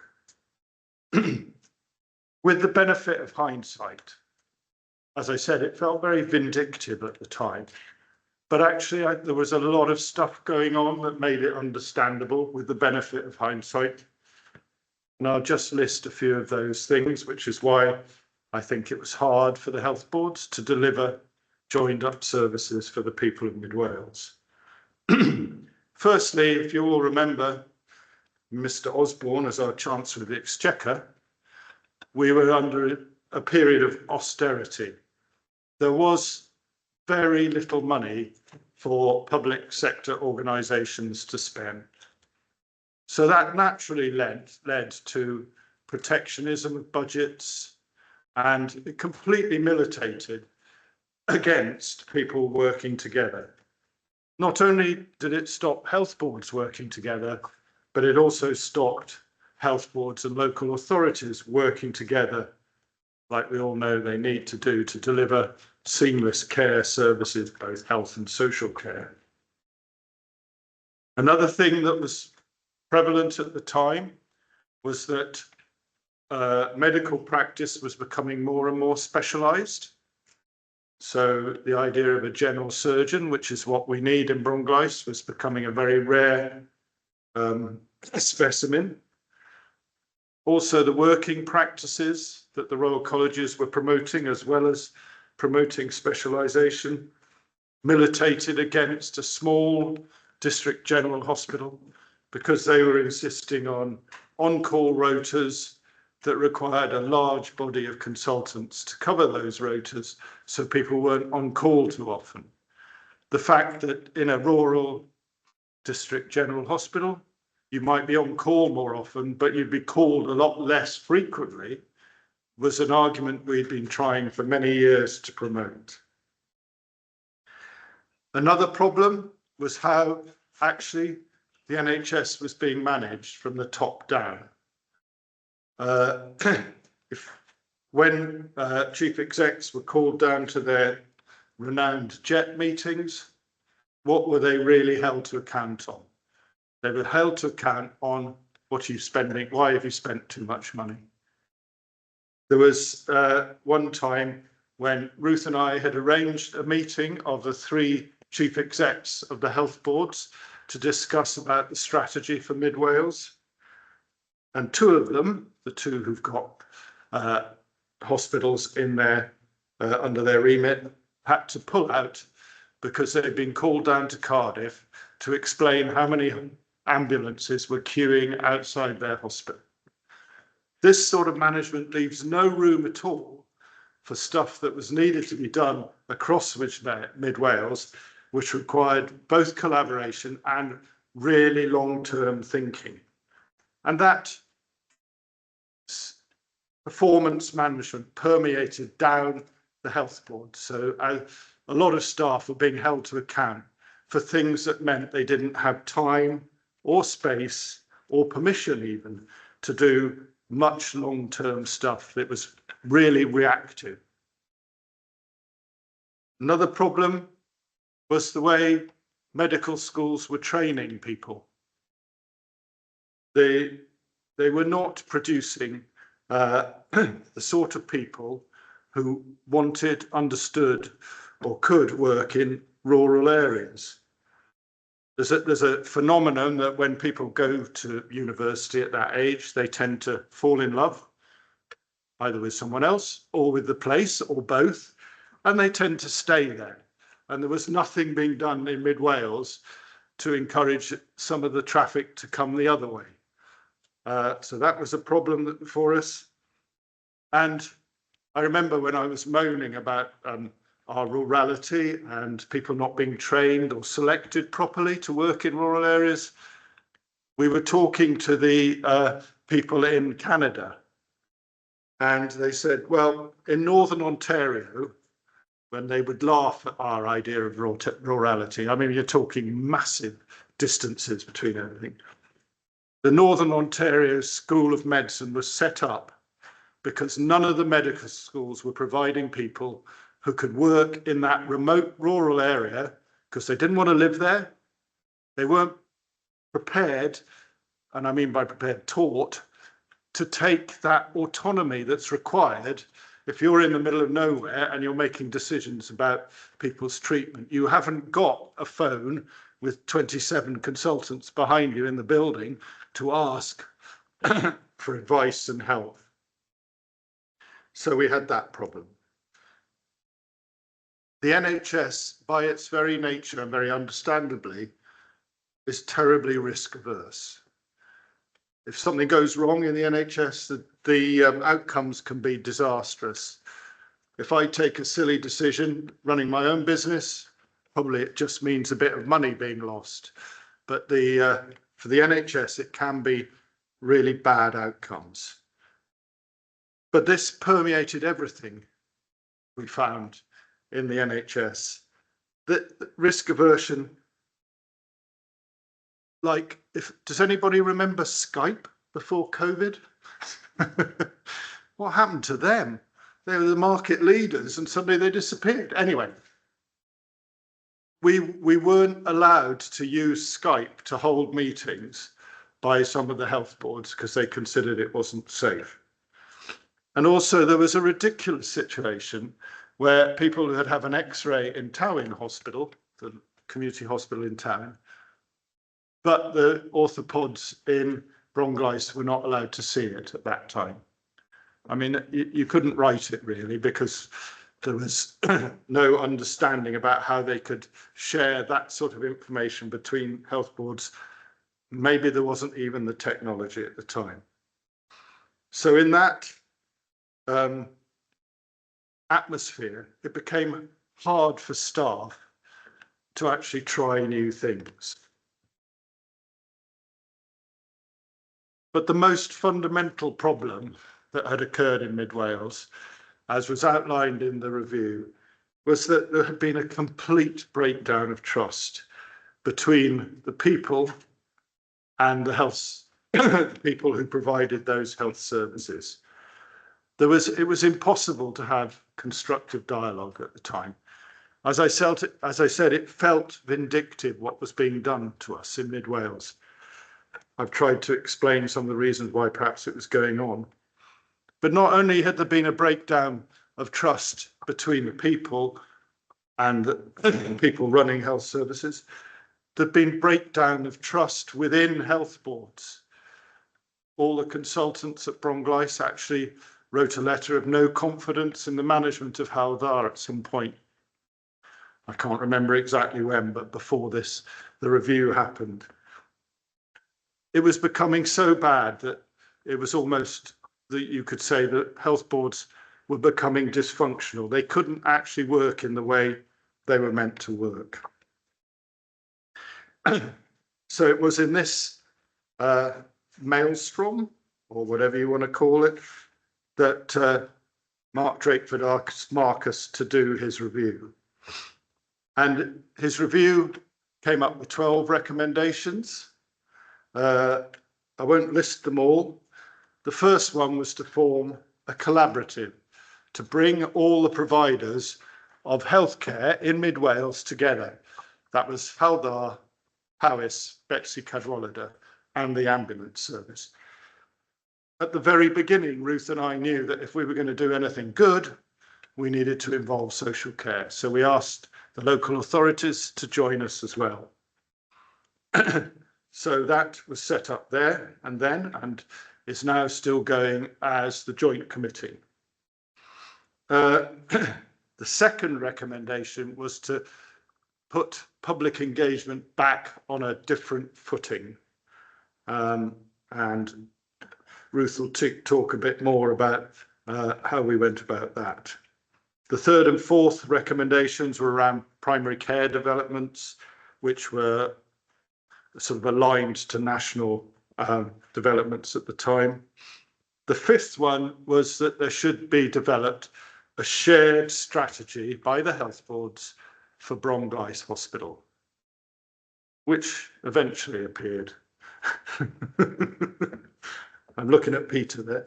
The sixth, seventh and eighth recommendations were around clinical areas in Bronglice, which were particularly problematic. Cardiology, surgery, maternity, obstetrics. They're still difficult services to run. I'm not pretending it's easy for anybody to run these services in a small district general hospital. But the important thing is that somebody has to find a way to do it because of the map. The ninth recommendation was to eliminate all unnecessary journeys. If you read the report, some of the things people have been asked to travel for, quite long distances, were absolutely ridiculous. You know, you'd get a call back down to Carmarthen from Towyn to say 3 months after some surgery or something, everything's fine. Well, that could be done on the phone, you know. So that was the ninth recommendation. The 10th was about the ambulance service, which the ambulance service took on board. The 11th was about the development and the use of technology and digital technology to deliver services across Mid Wales. And after a slowish start, I think that's developed. And the final recommendation was to create a centre for excellence in rural healthcare. And that's now Rural Health and Care Wales, which is the host of our conference today.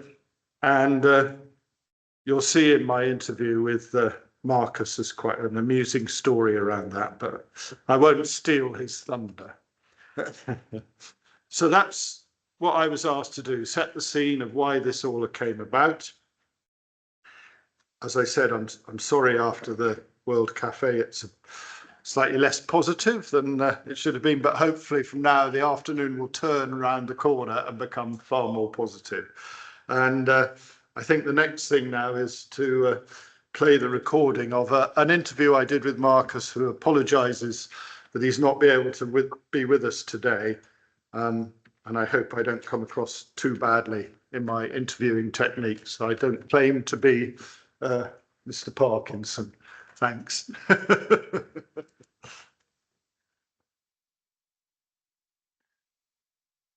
Good morning, Marcus. It's nice to see you, even though remotely.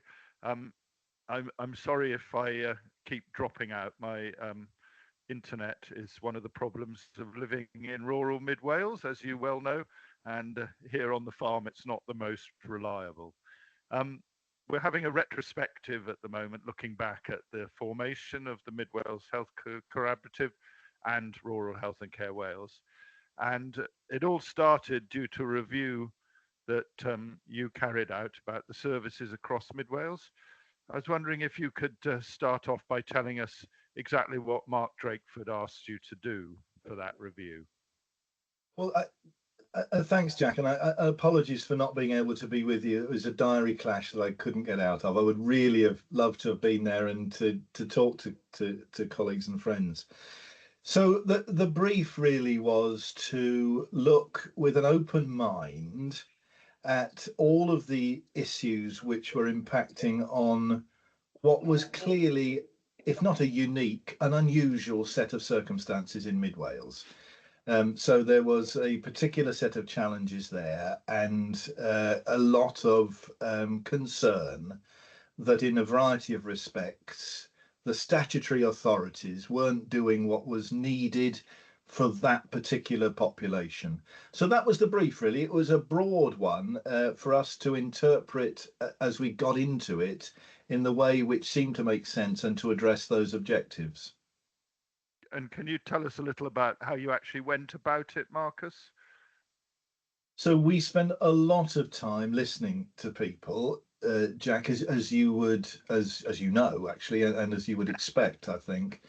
So we set about trying to speak with a whole host of, yes, clinicians and managers of various sorts across the 3 health boards, because, well, that was one of the issues. You know, there were 3 statutory authorities trying to coordinate their efforts.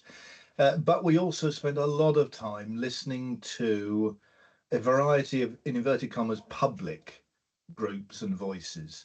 So sometimes that was just 2 or 3 people having a conversation about the one particular bit of the service that concerned them.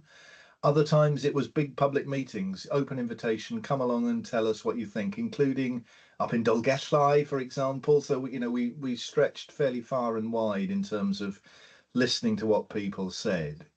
And it was a fascinating mix of a lot of people with specific stories about them and their family, and worrying similarities actually between the stories. People seem to be encountering the same sorts of problems, and a general disquiet that they simply weren't being listened to, that the powers that be just weren't that interested. So quite a lot of that came across. Yeah, it was, I think, the most powerful bit of the report was the individual patient stories, and also your line in it that said that the population of Mid Wales felt orphaned by their health boards. I don't know if you want to say a bit more about the recommendation about re-establishing trust that came out of the report. Yeah, no, I think, I mean, these are huge words, aren't they? Trust, people feeling, well, orphaned was the word that we chose in the end. And I'm prepared to defend that, even though, you know, at the time, some people felt it was a bit too strong. But, you know, I think we see, don't we, in all sorts of aspects of public life, and not just in Mid Wales, a real challenges to trust. a worrying feeling amongst increasing sections of the population that public service is not being run for them, that people aren't listening. They're not really making the service deliver what they need. They're too insulated, if you like, from what the public actually need. And we saw this, whatever this is, 10 years ago now in Mid Wales, and it was quite graphic. And partly it's geographic, I think. If for many of the people we were speaking to, the headquarters was 50 odd miles away, so it had a tangible representation, and also people saw evidence around themselves almost every day of daft decisions, or decisions that simply clearly weren't being made in their interests. So that added a local colour to what I suspect is perhaps a general problem. And it's interesting to see, I think every health board across Wales, probably across the UK, is struggling with the same issue still today. It's a really tricky one.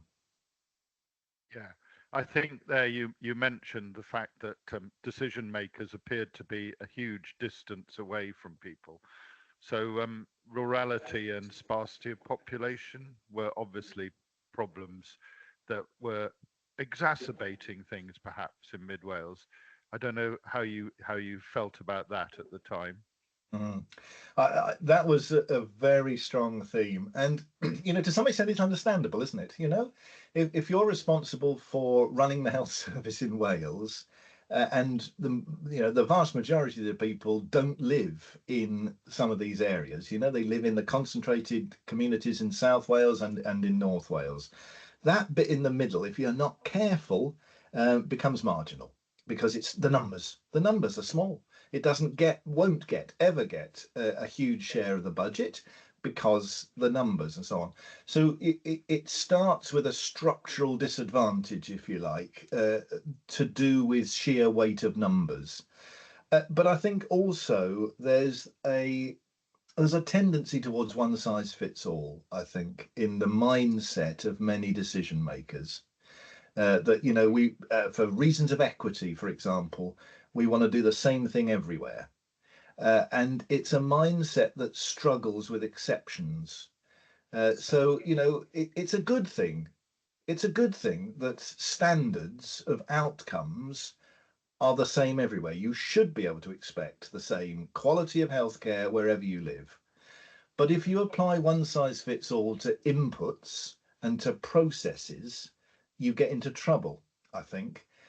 So there was a challenge to the bureaucratic mindset, if I can call it that. That sounds slightly rude, but I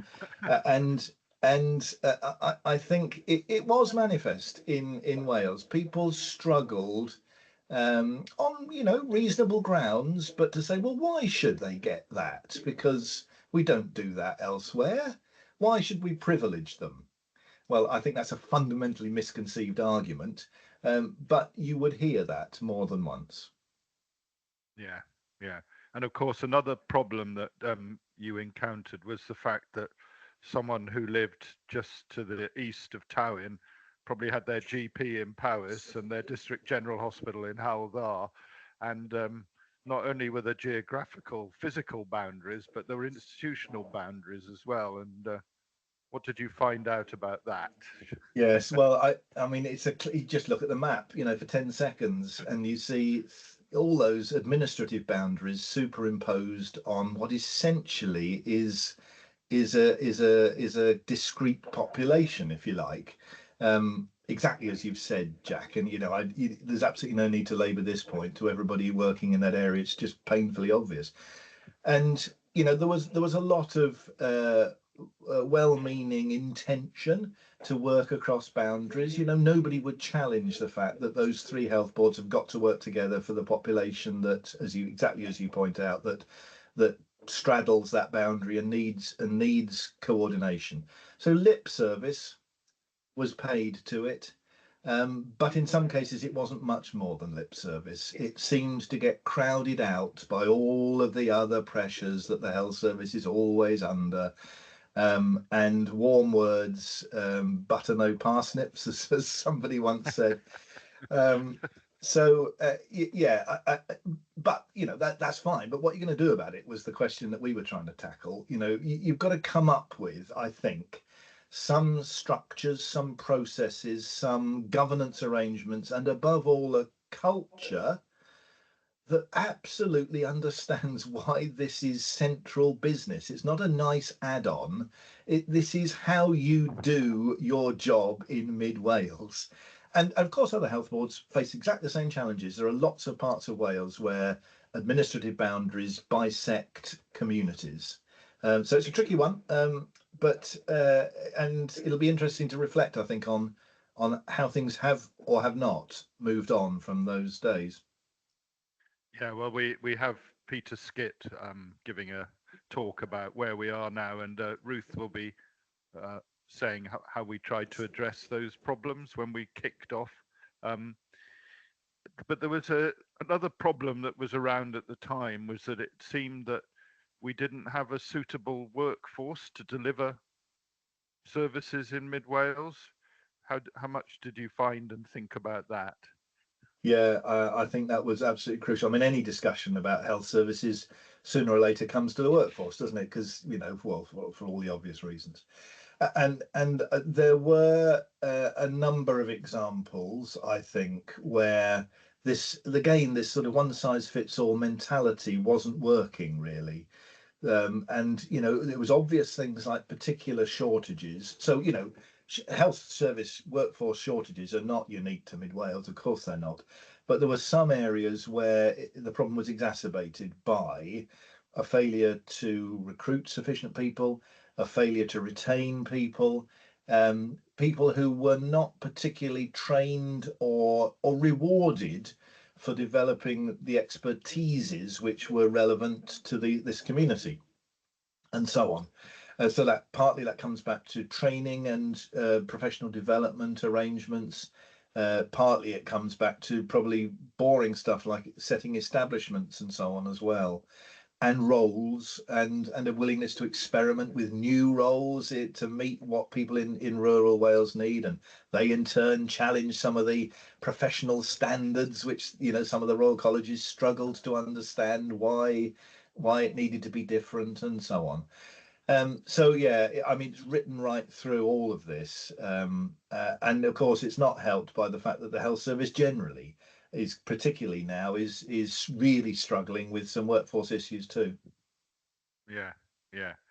I mean, I think those areas we've discussed cover most of your recommendations that came out of the report.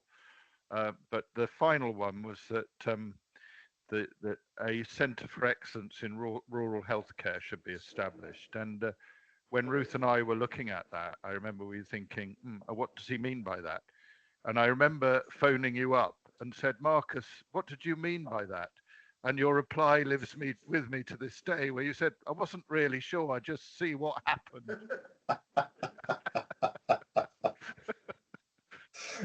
So do you... Oh dear, how embarrassing. Can you see me going red?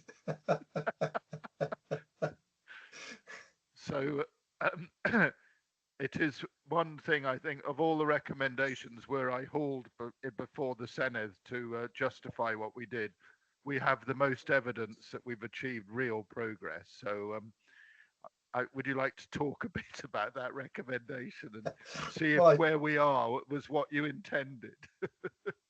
Well, clearly I've got to begin with an apology, Jack, haven't I, really? So, you know, so that, let me say that first. I think the case for a greater focus on research and development, because, you know, in this case, they're both vitally important. Addressing all that we've been talking about for the last few minutes was barn door obvious, really. And it was quite interesting, I think, when you looked around the rest of the UK, there were, you know, we did come across a couple of examples, at least in Scotland, for example, and then internationally, where Wales was behind the game, really, in terms of operating in that research and development space. You know, there is a real need, I think, for some serious, rigorous analysis and then some experimentation. And some developmental work and trying things out, and if they don't quite work, well, learning the lessons and all of that. absolute vital pillar if anything is to be sustainable, is that activity has got to go on, and it wasn't. So hence the loose recommendation that it should. And absolute confidence that people like you and Anna and everybody else, were perfectly capable of working out actually what was needed in more specific terms and getting on with it. And our intention, I think, with that recommendation was just to give you the mandate so that you could say, well, we're doing this because the report said we had to, sort of thing. Yeah. I think you described it to me as putting a load of kindling together and setting a match to it and see what happened. That's how you burn the house down, isn't it? Yeah. Yes, quite. Anyway, I as I said before, I think we're immensely proud of what we achieved with that recommendation, especially. And just to finish, Marcus, you had this time spent in Mid Wales. Did you find, and the stories you came out with, the patient stories were very powerful and often distressing. Were you surprised? Did you learn anything that you didn't expect to learn when you did this review? Very good question. I think at a macro level, did we discover any major issue that, we weren't aware of? No, probably not.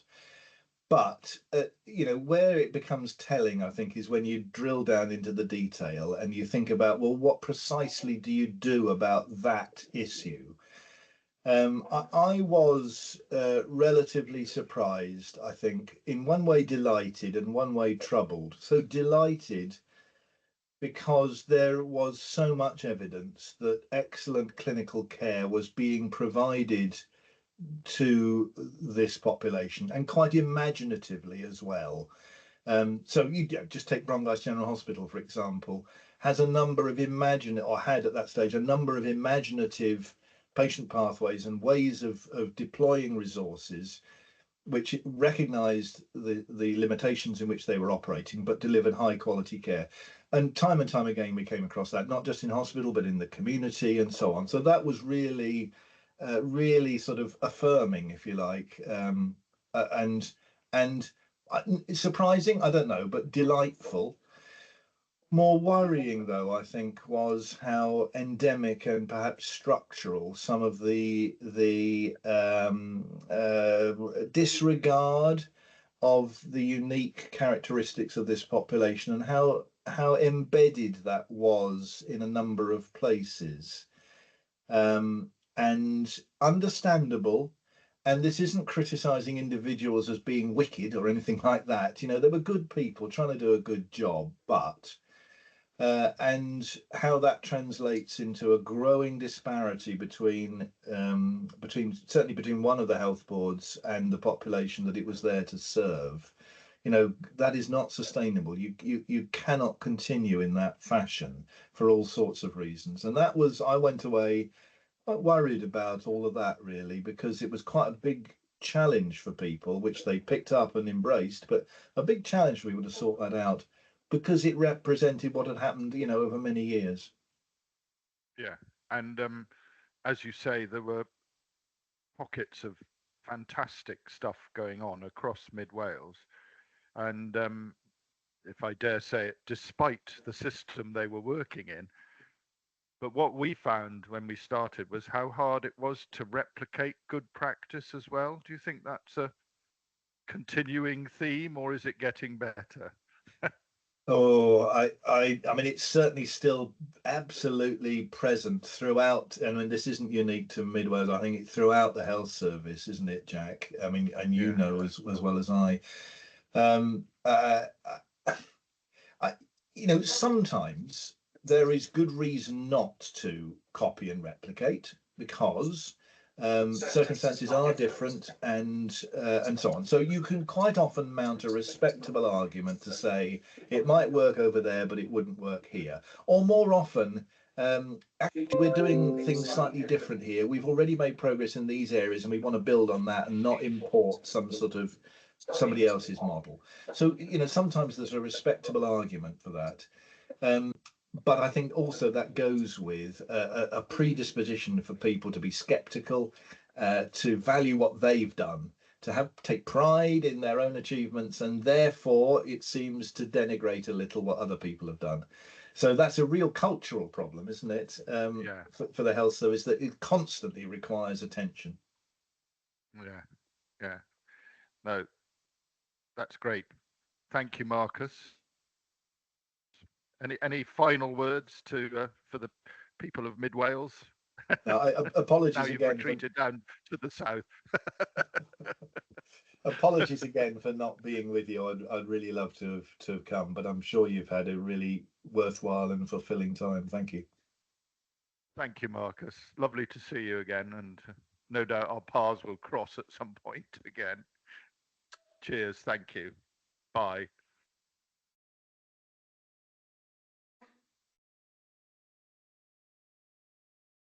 Well, that's a bit of a tour de force, and after that it's my happy task to tell you what we did about it. And we found ourselves in 2015, Jack and myself, with a minister's instructions to set up the Mid Wales Healthcare Collaborative, and Marcus's report to go on. And actually not a lot else. We discovered we'd got 2 years to do it, and we had hardly any money, just enough to sort of keep running. And although we did have access to resources, because if we could persuade the other members of the collaborative, the health boards and the local authorities to use their own resources, potentially we had access to quite a lot of leverage. So that's where we were. And in fact, Marcus's report itself gave us quite a bit of momentum to work with. And we had a lot of support, mixed with a fair amount of skepticism, I have to say, at all levels. And we thought that the least we could probably do in this set of circumstances might be to change the direction or alter the direction of travel of some of the really big issues that were beyond us to deal with directly, and maybe to deal directly with some of the smaller things that came our way that looked so obvious. And one example of that was sending or making outpatient appointments very early in the morning for elderly people 40 miles away, that simply weren't practical. And at that time, I had some sort of personal experience of that situation. I know how difficult it is as a carer if you have to get an older person moving early in the morning, especially when they've got various difficulties. So it wasn't particularly easy. In fact, neither of those tasks that we had dealing with the simpler or the bigger issues proved particularly straightforward. As you've heard, the biggest issue for us at the outset was public engagement. The number one task we had was to get people on board. Somehow we just had to unlock community engagement and reset it and start again. And that meant us trying things which probably are now accepted practice, and people wonder why we make a fuss about them. But at that time, were thought taboo and beyond the pale, and maybe we shouldn't be going there. But in order to help, we, like Marcus, decided that we should talk to people, and we went to visit as many local communities as we possibly could, from Blaenau-Ffestiniog to Wellinbach and lots of places in between, just to talk and listen to people and chat with them. And people's overriding concerns at that time related to access in all its various forms. And there was this huge frustration about not being able to get their message understood. And we heard it again and again. And it was quite interesting to see the reluctance of some managers and clinicians to come with us and to sit down and talk with local people in a setting when they weren't in control of the conversation or the agenda. It was a challenge. But as time went by and we had more experience and people got a bit more used to us, the reluctance of NHS staff and the anger that people had both reduced as their understanding and empathy develop. It was interesting to watch that. But we got to understand how complex small communities can be. You talk about a community, but actually, when you get inside it, it can be very complex and it can have all sorts of tensions and conflicts of its own. And Welsh language came through as an issue in quite a number of communities, particularly in relation to communities with older people, especially those with dementia. We thought it a key point. I want to say now that there was quite a lot of logistical challenge in setting these meetings up. They weren't straightforward, and quite a number of people were reluctant to participate. And we owe a huge debt of thanks to Nia and Emma for fixing them. Thank you so much. We owe you a lot, all of us, and much appreciated. We also tried to encourage people, members of the public that is, to attend our collaborative board meetings and to contribute at them by speaking. And that was something which, in fact, at the time challenged not only the people who we invited, but also the members of the collaborative themselves. And it may sound commonplace now, but it was certainly new then. And we started web streaming meetings, which also you might wonder why I'm making a fuss about, but it was pushing the boat out for the NHS then.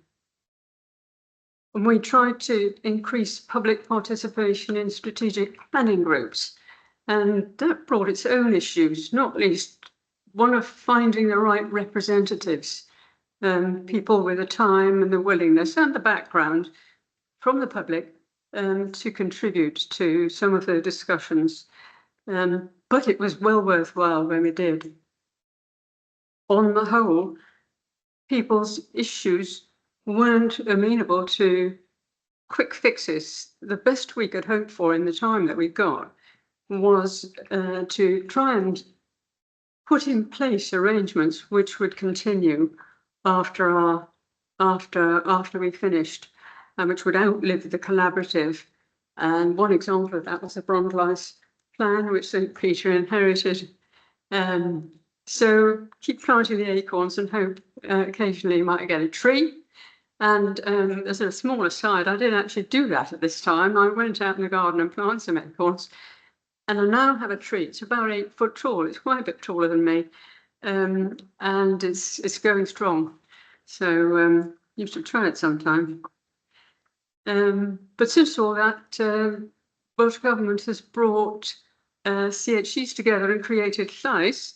That's a step in the right direction, and it's absolutely great that Jack's on the board and Tom's helping, I think, and helped us at the time back in 2015. Much appreciated too. What else?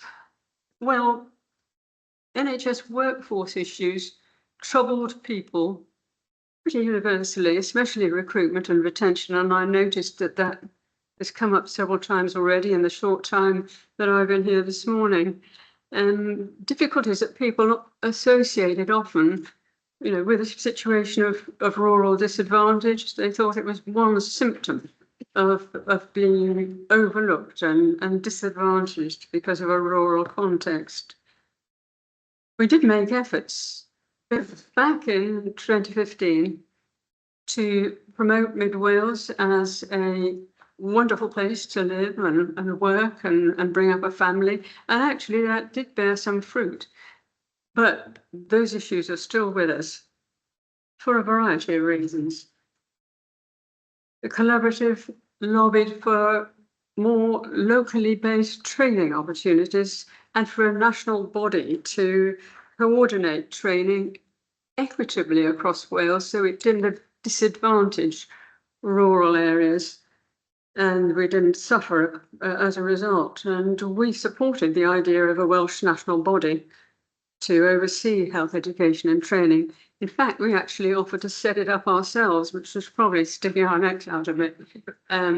But in due course, it was It was a real delight to see the Welsh Government had got the message, and the establishment of Health Education and Improvement Wales happened. And in due course, I joined the board of that, which was a privilege and a challenge too. But since HEIW appeared, we've seen the start of nurse training in Aberystwyth and Dolgellau, the emerging medical school in Bangor, longitudinal placements for GP trainees from Swansea, and some proper rural training opportunities, not just quick placements to see what it feels like and go away again. And with local GP support, we were among the first in Wales to secure physician associate trainees. And I would say for all that, hooray and 3 cheers, and hooray and 3 cheers and thanks to Sue Fish for all her help and support. We're much appreciated, very grateful for that too. One particular feature of Mid Wales, already mentioned by Jack and Marcus, is that many care pathways cross. They cross sometimes in quite complex ways. They cross geographic boundaries, institutional boundaries, and other boundaries.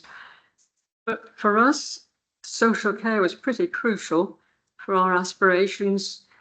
At the time we started, most health boards were paying, or basically paying, lip service to working together. There wasn't really much evidence of that. In the meantime, the workers were walking the talk regardless. There was a disconnect.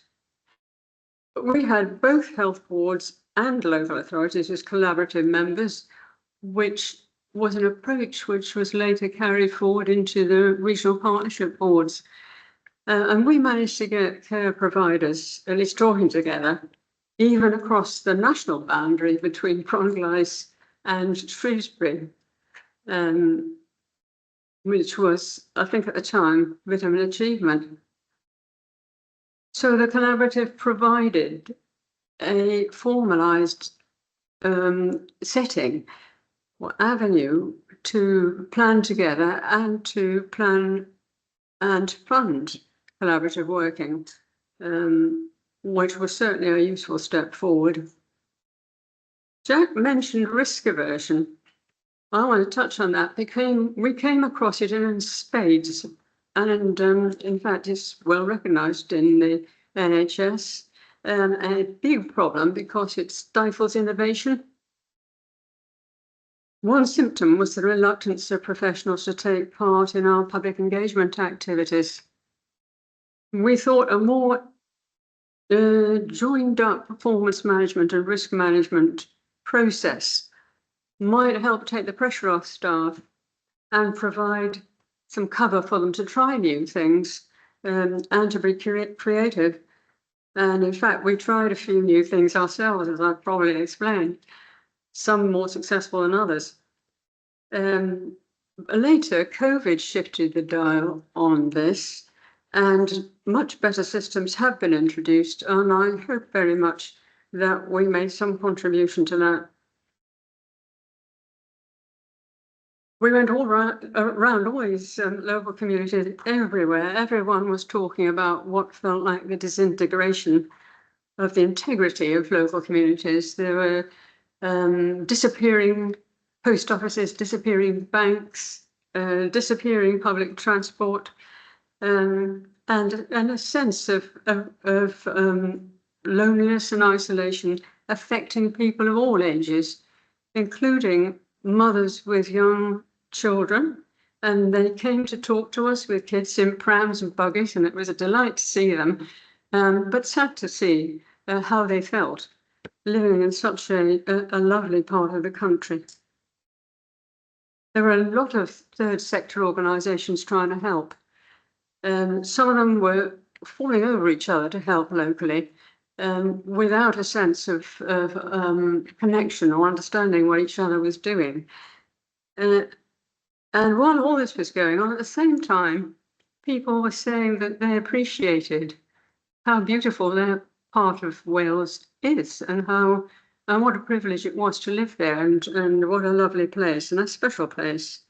And they were interested in making more of that if it could help them with the problems that they were facing.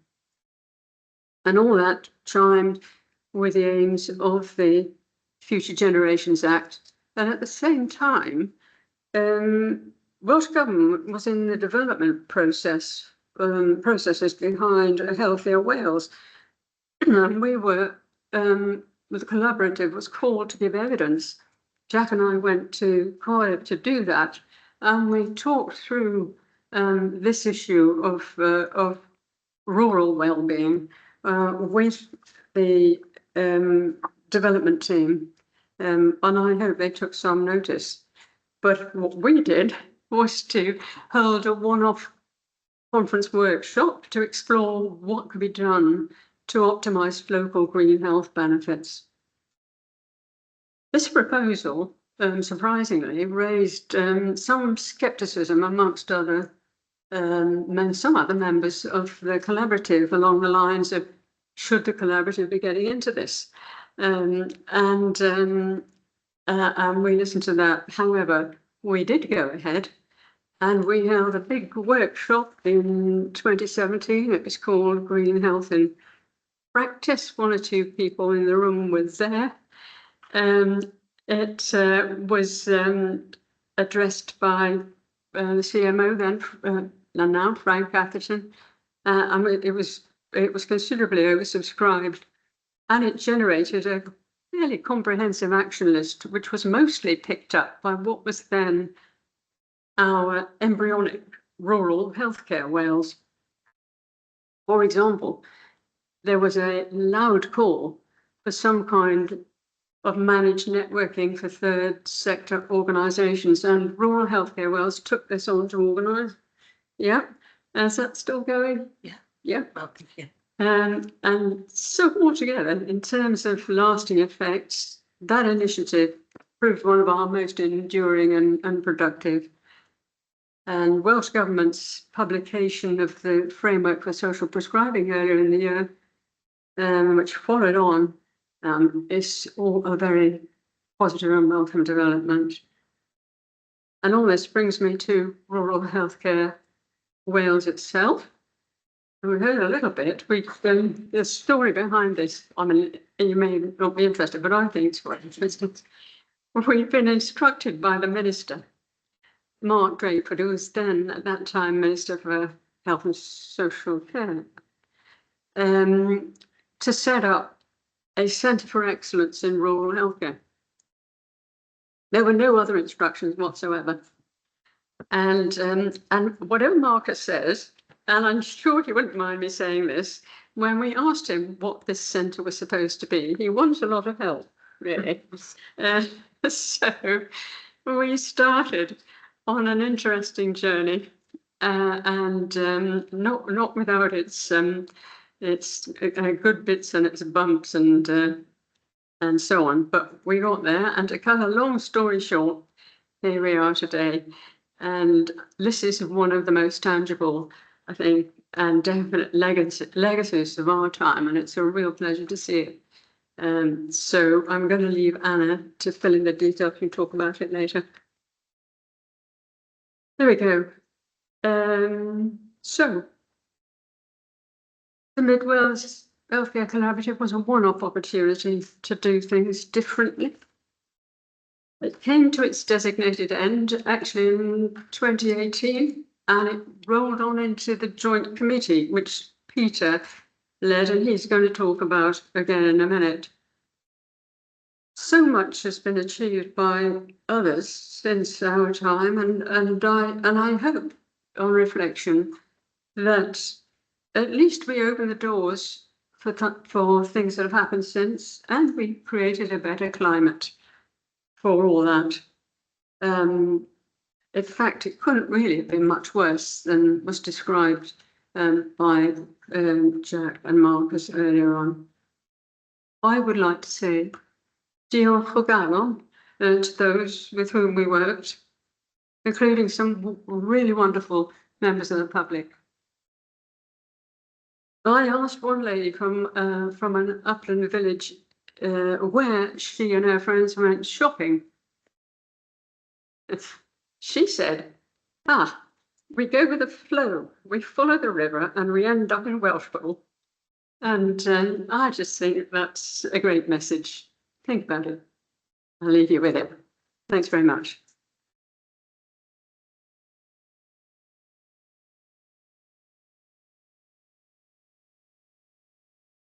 Well, memories. Oh, I hope that's not a sign of anything that's going to be facing us later. I'm conscious of the time.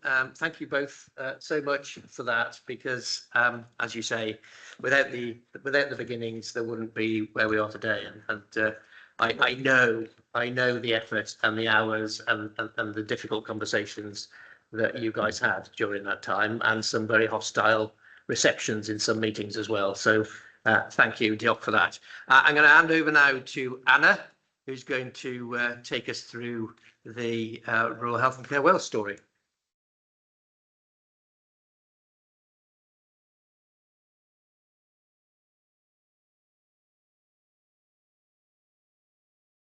Sorry, with you now.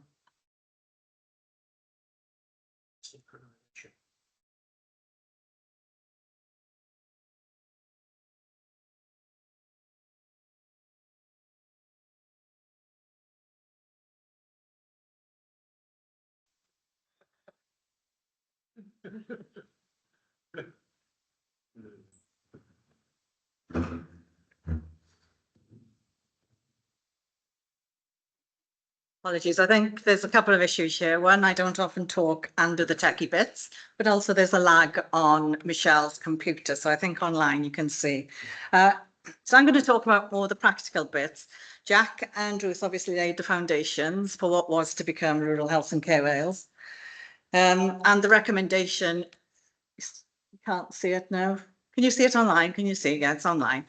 The recommendation was that the 3 health boards that cover Mid Wales, working with local universities and others, should develop and support a centre of excellence in rural healthcare with a particular focus on research, development and dissemination of evidence on health service research, which addresses the particular challenges of Mid Wales.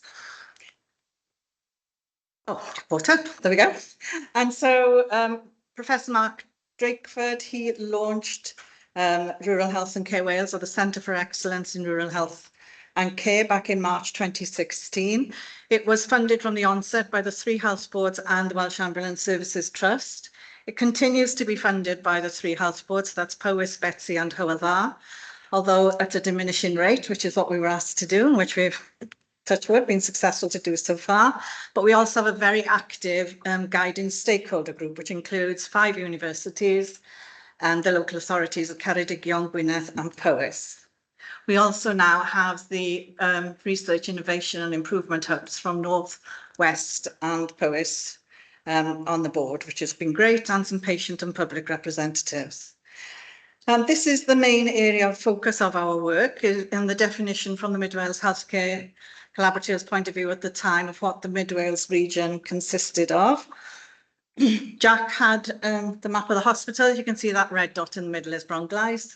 The orange dots were the community hospitals across Mid Wales, which we'll come into in a bit. And then on the left, those are the population density of the region, which you can see are really low. We have one of the first jobs. I didn't start with Rural Health and Care Wales until 2017, and Sue Fish then was my line manager at the time, and they'd started doing some work.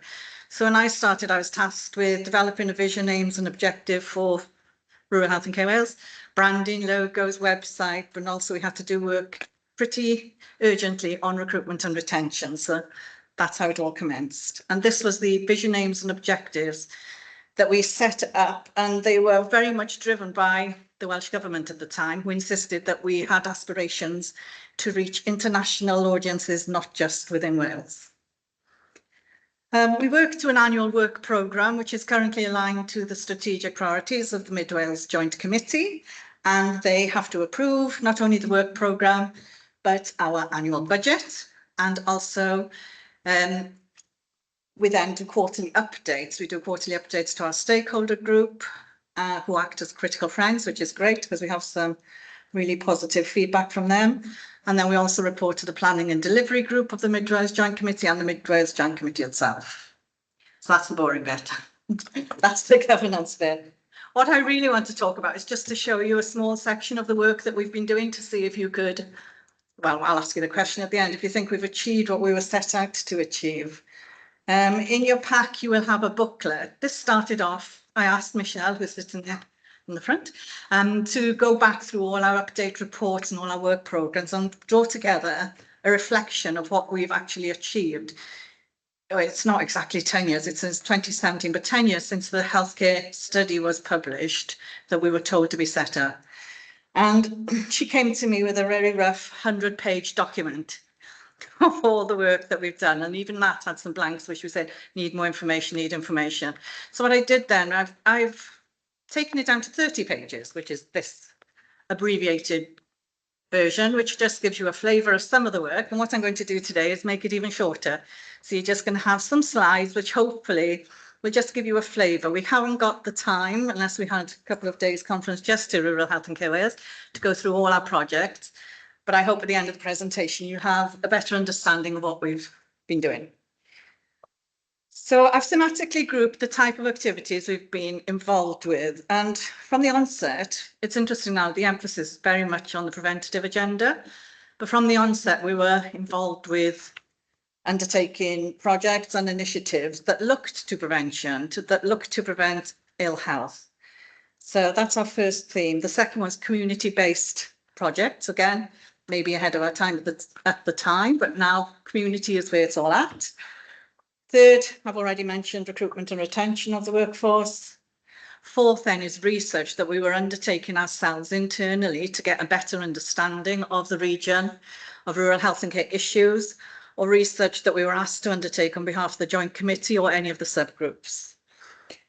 And because we were asked as well to become financially independent, we were taking on commissioned work, but this had to align with our vision. We wouldn't just take on any work. So it had to be complementary to the work we were doing in rural health and care. The next one, there was public engagement and information dissemination, because part of it was there's no point gathering all this information and networking and collaborating if you're not going to share. So this conference is probably one of the best examples of how we've done that. And I just finish off with just a sample of the current projects that we're working on. There's listed there 4 activities that we've done under the preventative agenda, and I'll go through them individually. The first one is going back, Ruth mentioned the Green Health in Practice network, and the next slide will talk about that. But one of the early projects that we did was look at social prescribing, and at the time there wasn't many evidenced pieces of research that had been undertaken on social prescribing. So this project was the result of a discussion I had with Mark Griffiths of Public Health Wales, and we paired together with him and Rhys Thatcher at Aberystwyth University to test out the role of the link worker with the North Ceredigion, working closely with Sue Fisher's North Ceredigion GP cluster, and to see whether the link worker role would have any beneficial impact. At the time, it was said that about 20% of patients visiting doctors were there for social purposes and not medical. And there was a lot of unrest as to, they couldn't medicalise everybody's problems. So the link work or social prescribing was seen as key to addressing these. We had 17 patient referrals, 35 onward referrals to what we deem to be community assets. Those would be the third sector groups that Hazel's been talking about earlier. And the end of the project, it was evaluated and it was deemed to be really successful. And I think you took on board somebody in that type of role and hopefully influenced the multi-agency type work that you did later on. This slide now talks about the Green Health in Practice. As Ruth said, we were asked to take on board to write the report at the end of the conference you had back in 2017. And there was a series of recommendations that Ruth and Jack then took down to the Welsh Government. And there was a big feeling at the time that we shouldn't just let it go. So we did I think Jack offered our services actually, to kind of spearhead and take on the administrative role for running the Green Health in Practice network in Mid Wales, which we did. And it soon became apparent that before any form of social prescribing or green prescribing or blue prescribing became linked with statutory services, there had to be some form of evaluation, and that linked in with the element of risk that people were viewing and, you know, some form of confidence that what they were referring to was of a standard. So the little tree is just a piece of the picture, but we did work on an evaluative framework that we linked in and sent to a lot of other organisations that were starting to pick up on social prescribing, and hopefully then that fed into the national conversation on developing the National Framework for Social Prescribing, which was launched earlier this year. Another project that we took that got a lot of public engagement and a lot of attention was the On Your Bike project. And this looked at the problems with obesity, because rural populations, the young people in rural populations, have higher obesity rates than those in urban populations, strangely enough. And we were looking to address that, again, linked to prevention. And we came up with the idea of static mobile phone or mobile device charging bikes that young people could use, and use that as an incentive to link to the splurging use of mobile phones, and trying to connect it then to the benefits of doing exercise in the outdoors. And we worked really closely with the 7 secondary schools across Ceredigion in this, and we engaged with over 300 school children at the time, or those aged between 14 and 25. Did a lot of surveys. Some of the schools picked up the 4 themes that came out of the project and integrated those into the curriculum. So that was obesity, physical exercise, and the wellbeing impact of being outdoors in nature, and the 4th one being environmental impacts and sustainability. We presented twice in the National Assembly on this programme, once by invitation on the Low Carbon Cymru event back in 2019, and second time as the Bevan exemplar. This project was part of cohort 7, and we presented there last year. Another initiative we've done are the wellbeing walks, and on the table up there, if anybody's interested, we've got the leaflets that we've done. We were approached by the Green Aberystwyth group in Aberystwyth and asked to consider working with them to encourage people to use the green spaces around Aberystwyth, and our interest was obviously in the health and wellbeing benefits of walking in nature. What happened as a result of that is they came up with the walking routes, because that's not something we're experts in by any means. And we developed 4 leaflets that commenced at medical centres. So one was from Bronglais, and the other 3 were from GP surgeries in Aberystwyth, Ystwyth Church and Paddon. And the Paddon one is used quite extensively now by Aberystwyth University's nurses, and is part of their wellbeing package as well. I don't know if you can see there, but each leaflet will outline the health benefits of walking in nature, but they also, the other side is you've got your roots, it's got some historical and cultural and nature-based points of interest on them, as well as resting places, says how long the walks take, the type of incline, and the level of difficulty. So we did those in Aberystwyth, very successful. We were called to do them in other areas, and oops, I thought I had a Machynlleth one, but we did one in Machynlleth as well, which was launched last year. And we're currently working at some in Tywyn, and hopefully in the south of Ceredigion later next year. Then looking at some community-based projects, I suppose Cardi Care was our first one. Then sustainable communities, and some work that we've done on community hospitals across the region. Cardi Care was based on the Solva Care model, and they had developed a toolkit to engage with vulnerable people living in the community of Solva in Pembrokeshire, and to develop like social activities, coffee mornings, and a supportive group of volunteers who would deliver low-level one-to-one support.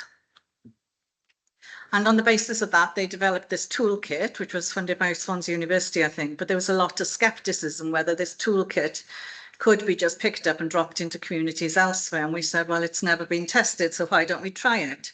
So we engaged with 4 communities of a similar demographic to Solva, simply to kind of minimise the external impact on any research we did.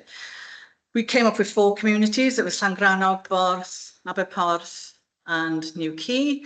We worked with those and identified Aberporth as the most suitable. We ran a project in Aberporth then that ended up supporting 138 people, vulnerable people in the community. They're mainly women, so it's 92 women, 46 men. We engaged with over 450 stakeholders in the 2 years that we were running the project there. 4 communities I've just mentioned and 26 community groups. We did a lot of consultation with residents about the type of support they needed. And we're pleased to say that that project has continued since we pulled out of the intervention, with local people carrying on the project with the Aberporth Community Hall. The main research findings that came out of it mainly linked to how difficult it was. We were the first time, even though we're supported by the 3 health boards, we're hosted by Hywel, and it was the first time that they tried to work statutory services with community-based volunteers, and it was very difficult to try and get them through all the red tape that was in place at the time. At the onset, we had 29 people come forward to be volunteers on the project, to offer support to community residents, and that was in the February. And come October, only 2 had actually got through the system. I think as well, it didn't help in hindsight, looking back, it was soon after COVID and there were lots of additional requirements in place, such as infection control, but it was obvious that it wasn't fit for purpose and that had to be revisited. And I know since we've done this work that they have revisited and it has improved. The other thing that came out of that was by mentoring Solva with Aberporth, or twinning the 2 communities, that both communities felt that they gained a lot. So this was one aspect that we took forward, which we're so keen in this country to have twinning with overseas European countries, but we don't actually look to ourselves to kind of support each other. So following on from that, we had, hope that doesn't play. I'm going to show you a quick film if I've got time, have I? Yeah. We moved on then to do another project based on what we'd done in Aberporth, but taking it forward to test the volunteer side a bit better and also to look at the twinning aspect. I'm going to play you a quick film, it's only a couple of minutes, if it works, on what happened in Aberporth, and also there's some snippets on it about Solva Care as well. Bear with me.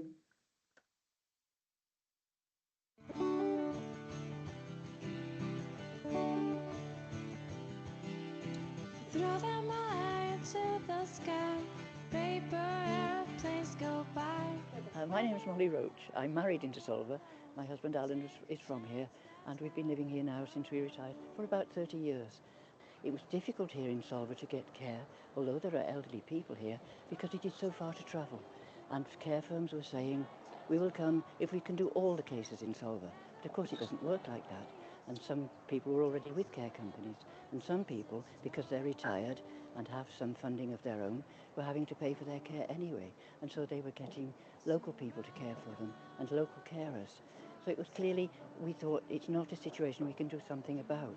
As a volunteer, I support Dina, who is the coordinator for Solva Care. We have roughly about 40 volunteers who do various roles, from picking up prescriptions, shopping, picking people up to go to coffee mornings, some interventions at home if they need somebody to come and sit with somebody to do a bit of respite care. Several communities interested in trying to do it, and they are encouraged by the fact that we are working and it's a success, because I'm interested, as I said, in how different communities react in a different way. So the Cards Care project is a new project to the village, which is great because it targets a different type of clientele to the centre.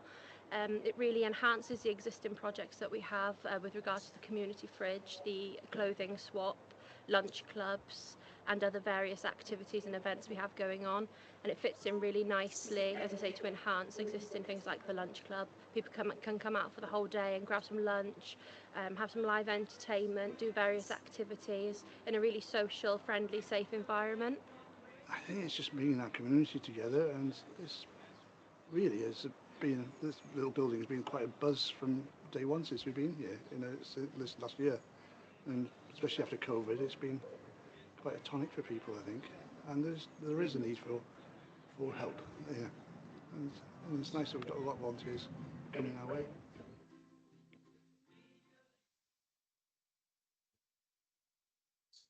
Oh, sorry. So I hope that gives you a flavour. I always think when you give presentations, you don't realise, or maybe you don't automatically understand that there are real people at the end of the projects I'm talking about. And it's really important sometimes to just show that.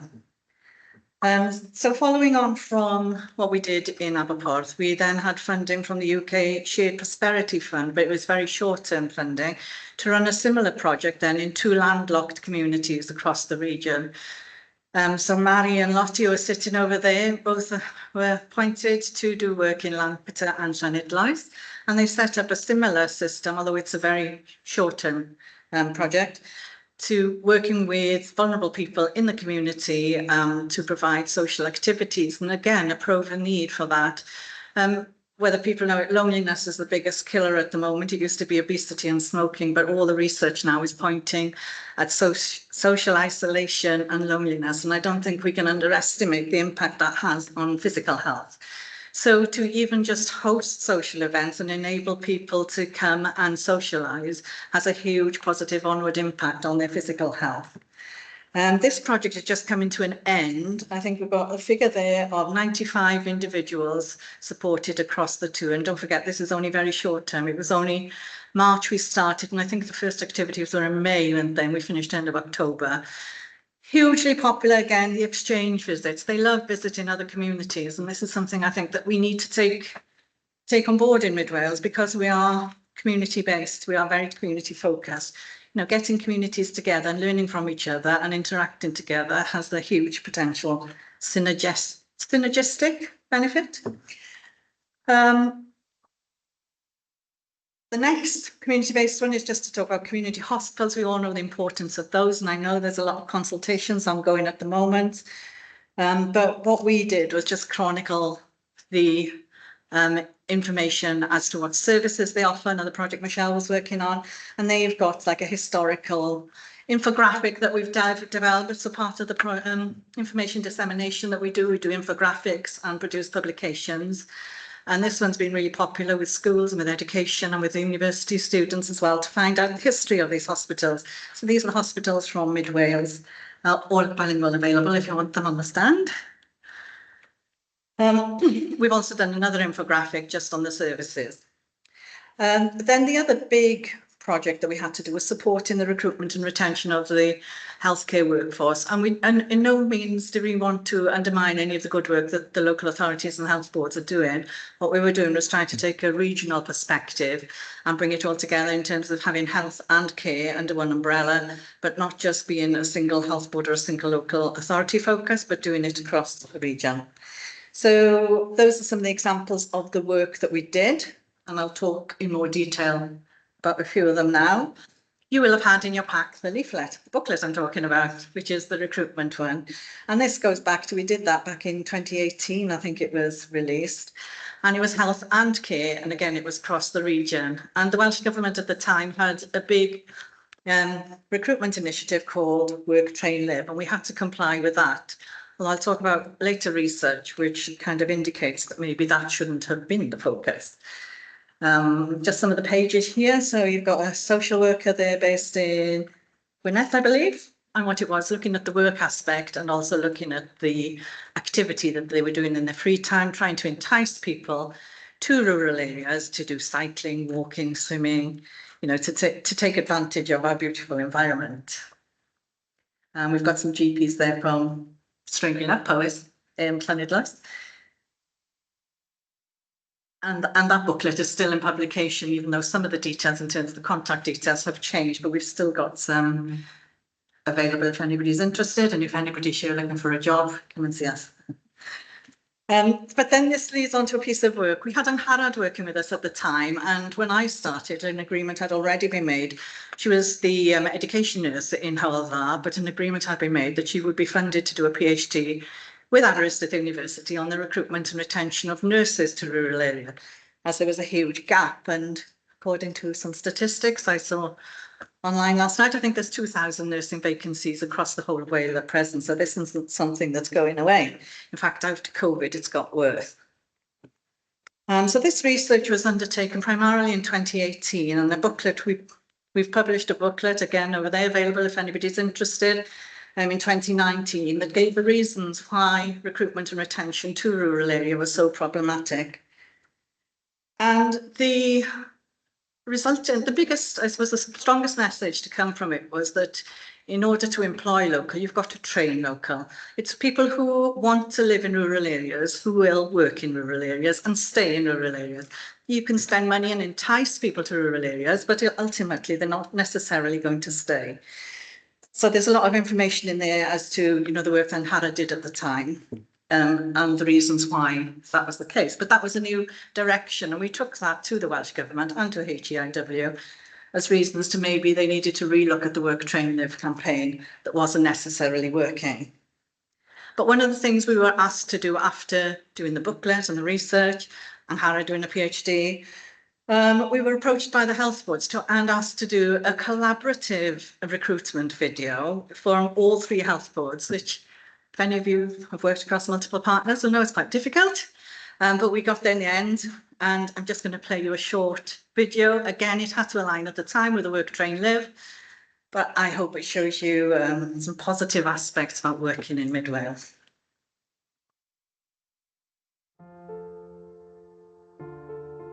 You're a nurse.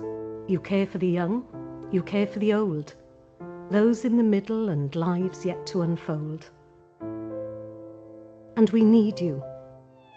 You're a professional. From emergency care to community care, you excel at what you do. But what about you? Do you want to train, work and live in a place that offers great career progression? Do you want to train, work and live where real communities value your profession?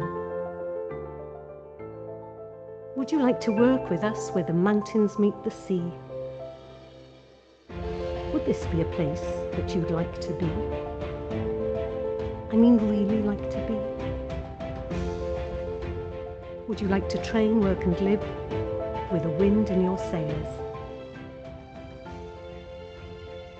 If this is for you, come and work in Mid Wales.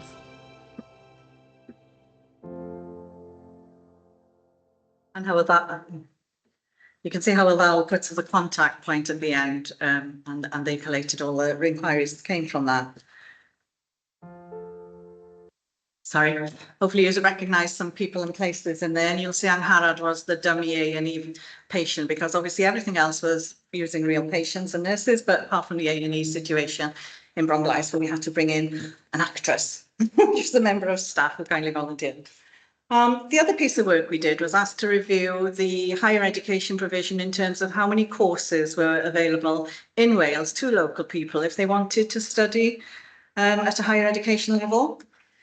This was quite extensive work, and it was frustrated really because it kept changing. And I'm sure we published this 2021 and it's changed a lot since. At the time, Aberystwyth University were only just starting to get the nurse degree in place. But we found 500 courses available from 9 universities across Wales.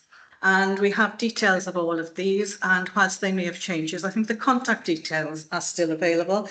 And there was a lot of interest shown in the publication by schools, by universities themselves and colleges, and RHCW had a copy. And we took the recommendation down to them as well because it identified gaps. In particular, dentistry, midwifery, things that we all know now, but it was good to kind of map it all out, scope it, and use that then to influence policy. And we've talked about new roles. Ruth mentioned the physician associate, and what we found in our stakeholder group actually brought this up. There was a lot of confusion. People were going to the GPs and didn't know who they would be expected to see, or they went to hospital and they had all these people in new roles. So another information dissemination type piece of work we did was to look at the new roles in health and care. We developed a bilingual infographic on this. Again, this has been hugely popular. I think we're in our 3rd print run now, and there's a lot of requests for it so people can gain a better understanding and building up these multidisciplinary type teams. They're going to see more and more of these treating people. The next part of the presentation is look at our own internal research. And I've got a list there of just 5, an example of 5 projects or 5 pieces of research that we've done. And I'll give you some examples there. And when I first started, one of the jobs that Sue gave me was to review the wellbeing plans and the population needs assessments across Mid Wales. And this was done back in 2018, I think, that we combined the wellbeing plans to create a Mid Wales wellbeing plan. Again, if anybody's interested, the leaflets are there. And obviously they've all just recently been updated. So I can't remember if it's Lottie or Mary who did the wellbeing plans. Was it Mary? No, Lottie. And then Mary's just done a review of the population needs assessments to bring them all together and create a picture, a regional picture, if you like, for Mid Wales. This is just an example of how we've supported some of the subgroups of the Mid Wales Joint Committee. Donna Pritchard, who was chair of the social care group, asked us if we would just do a piece of work looking, reviewing the literature for best practice in the provision of residential children's accommodation, which we did and delivered some recommendations, which I know she took forward to a workshop. Another big project that we're doing at the moment is looking at the rural cancer patient experience across Mid Wales. And this was generously funded by Macmillan, and it started in 2023 and it's going to finish next year. It's a 2-year project. The first pass consisted of a literature review, looking again at best practice. Then 32 one-to-one interviews have been done with patients suffering from cancer, their carers or their family, and also some professionals who are involved with the treatment of cancer patients in rural areas. And these could be based locally, or they could be those based down in Swansea, Llanelli, wherever. So we've done quite a broad scoping of that. And the next phase, which is like a longitudinal case study. So we're following the cancer patient journey, if you like, over a 12-month period. And that started quite slow, but it's ongoing, and some focus group discussions as well. And the report from that, the end result, will come out in June next year. And if anybody's interested, let me know, I'll give you the details. These are the commission then, consultation, and again, just a small sample of the type of work we've done. That's a list of 5, but I'm only going to cover a couple. One big piece of work we did up in North Wales, and it covered the whole of North Wales, which is very large and very complex. So it's not just Betsy Cadwalder, it's all the local authorities, and anybody who works there can understand the complexity of that. We were approached by Denbighshire, well, we won a tender with Denbighshire County Council, but it was actually working for the North Wales Social Care and Wellbeing Services Improvement Collaborative, or their workforce subgroup, to look to do 2-part research, to conduct and collate desktop research into alternative delivery models such as arm's length trading companies, employee-owned and multi-stakeholder cooperatives in the delivery of care. And the second part was to undertake, it was quite a large survey of all care deliverers, be that private sector or statutory sector across the whole of North Wales, to understand better their needs. And the Welsh language provision was a big part of it, and to form a baseline to see where the gaps were, and they were looking at different models of the delivery of care. And I think it preempted the direct payment system, which is now becoming more popular. So that was a big piece of work we did back in 2020. Something that we did for the West Wales Care Partnership, which was a regional board, was to look at integrated care across the whole of West Wales. Again, a lot of direct research in terms of one-to-one interviews and focus groups, looking at how integrated care was working on the ground, if you like, and to see how far along the continuum they were and how to achieve the ultimate end goal, if that's the direction they were going. There's more aims there. Sorry? Oh, yours isn't moving, it's moving online, sorry. We're back now to public engagement and information dissemination. And Slides. It's Michelle's laptop's on a go slow, I think I can't catch up. You caught up. And I'm going to move on now, sorry, Michelle. So the first one is the website. So this is one of the first things you did. I don't know if you remember, Jack, but you launched that back in July 2017 at the Royal Welsh. And we had a lot of quite high level interest at the time. There was Elizabeth Treasure was Vice Chancellor of Aberystwyth University attended, Ellen Ap Gwyn from Ceredigion County Council attended, there was Vivian Harpwood from Powys attended, lots of the chief executives, quite a big profile event. And the website continues to evolve. Like anything online, it's never static. We've also developed social media platforms. I was just talking to Peter how I don't know what everybody else thinks, but X is no replacement for Twitter. Twitter used to be a really good platform to share information. There's a few nods in the room. Instagram, Facebook, and obviously I use LinkedIn and try and promote the work that we're doing. So if anybody wants to promote any pictures or information today, please join in. But this is the flagship. I think it says in the book that it's the flagship for the team, but also I think for the region, because it is the only health and care conference held in Mid Wales, let alone the only rural health and care conference held in the whole of Wales. And I think what we need to say is we're not big budgets. We obviously, you know, we do it on a very restricted budget, but we don't charge £500 to attend. It's a bit spit and sawdust, but we love it. And I think the feedback we've had, people like it because they like coming and feeling part of it. And the whole idea, the main thrust of it is to share the fantastic work that's going on across the region.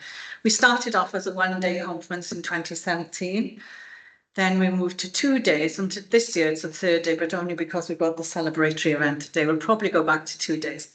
But the biggest challenge was initially it was all in person, and this room was packed. When I look back at pictures in 2017, we had rows of theatre style. And that continued until obviously COVID hit, and we held our first virtual online conference, which was really strange, operating it from a tiny room in Isle of Bryn for some IT support. And then moving to the nerve-wracking, as Jack and Peter know, because they sit up there with me, hybrid model. And, you know, the fact that COVID happened, we were able to use Teams across the health board, opened lots of doors. We've developed an international audience in terms of people who join in, but also people who present. We've had some fun times at the conference. I was thinking about them earlier. I remember one conference when Lucy, who was on the social prescribing poster, came out and offered to be a guinea pig in this like big hammock chair. Do you remember? And she was hung upside down and was showing all these alternative movements type. We had another one where everybody joined in some meditation. I got everybody in the mood before starting. We've had some really interesting presentations. We had one and then challenging ones with AI. We had a consultant based here who was scanning a pregnant lady in France live on screen. And over the years, we've had huge tech. It's all been a learning curve. We don't have a technical team. I'm the technical team supported by Michelle and, you know, we don't have big budgets to do it. So we've had to learn as we go along, and hopefully this year it seems to be working. So, conference. The other big success has been our webinars. We do webinars twice a year. Online on Teams, so it's much easier, not in person, just online. And we've covered a range of subjects, looking at innovation, sharing best practice, looking, you know, trying to test people where we're going. We've had digital interventions, we've had all kinds of, we've had the Wales app. I thought Tom might be here because he's quite keen on that. Can show some examples of some of the posters, and we do live evaluations there. We can't quite get to the stage where I feel confident to throw Mentimeter into the conference yet, but we use them for the webinars, and they're great because you can score as you're watching and it's instantaneous and everybody feels involved. So the next one will be January next year. If anybody's interested, please let us know. We'll add you to the list. Attendance at events and conferences, we do a lot. So not only do we hold our own and try and share the great work that's going on across Mid Wales and further afield, we attend other conferences and try and tell people what we're doing here and what other people are doing across the region. And we've attended the Celtic Manor, we've been to international conferences, both online and in person. We've participated last month. I was in a conference in Canada, sitting on my computer, unfortunately. Peter didn't find me to go.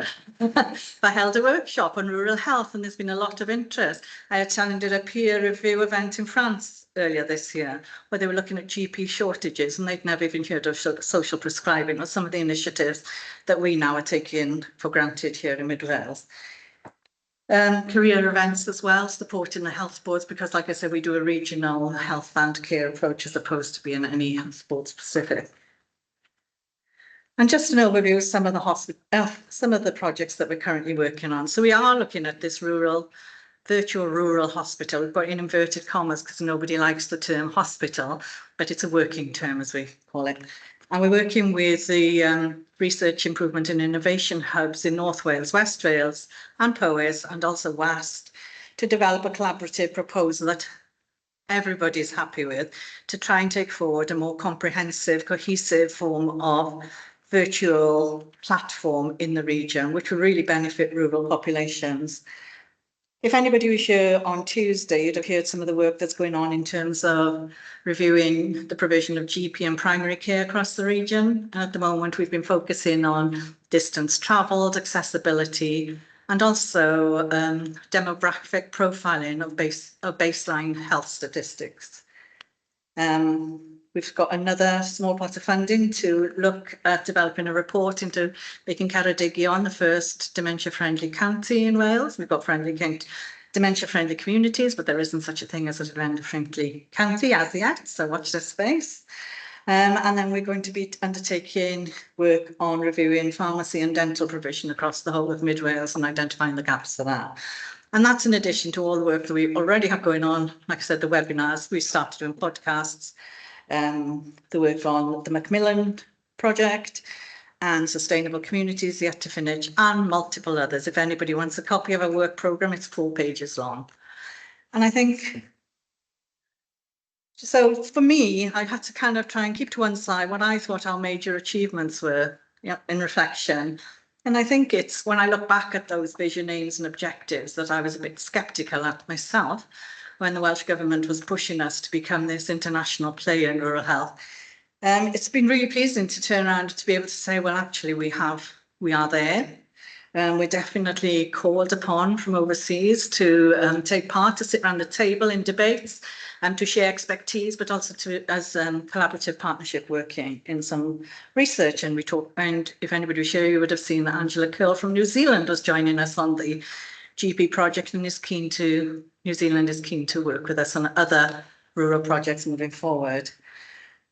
So becoming well established in rural health and care sector in the UK and internationally, building great collaborative networks across all sectors, being a joy. The annual conference, like I said, our flagship event. Pilot projects that we've done that have then been mainstreamed. We're not operational, so we'll go in and we'll pilot something and we'll write up the research and the evaluation, and hopefully, if it's a success, sometimes the best learning is from when it's not a success.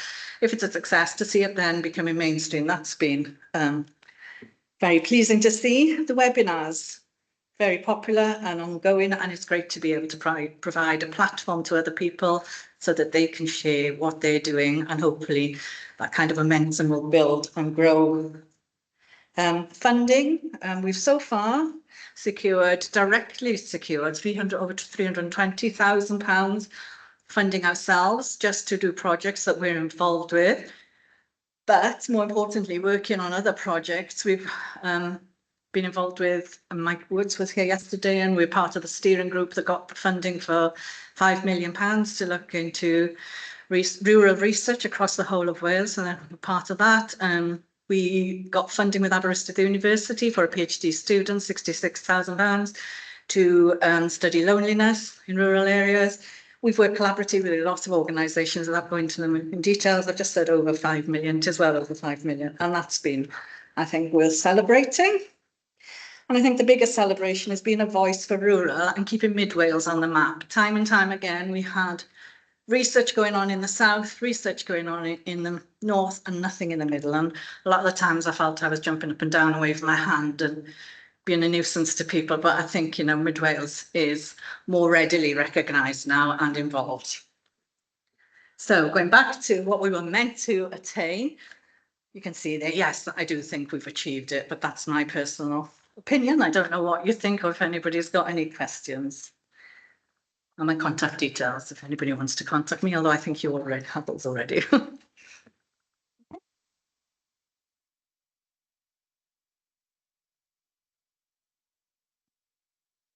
Thank you, Anna. You can breathe now. Any questions for Anna just before we move on? I think we might keep some questions to the end if there are any, if that's okay. Is that all right with you? I've only got 42 slides to go through, so you'll be happy. So if anybody wants to leave now, that's fine. It's entirely up to you. I'm going to run fast, so could we make sure we get the system to keep up? So What actually led us to where we are today? Jack covered that quite well, really, in terms of where we are. I put them more into protests and riots that were happening across Mid Wales at the point that the study was sought. I was a part of some of those meetings, and I can tell you what, there was some collateral damage, to say the least, happening in some of those meetings. So I think we've moved on from there. We're not totally where we need to be in terms of our interaction with the public as public service bodies. And I think there is a lot more listening to do and less talking and prescribing to do, but we are moving on.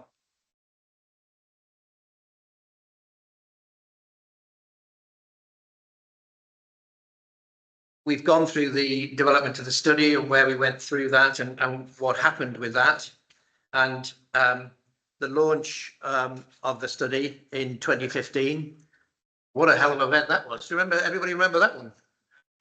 that was a fully filmed Welsh Government performance, to say the least, and a really good event to launch what was going to be an extremely challenging piece of work that Jack and Ruth had taken on at that point, I think. I'm just going to run through the recommendations quickly. The ones that we've covered already, I will skip over. The slides are available for people to have afterwards anyway, so I'm not going to, repeat ourselves over and over again. Recommendation 1 was basically establish a joint mechanism. That was where the collaborative came in.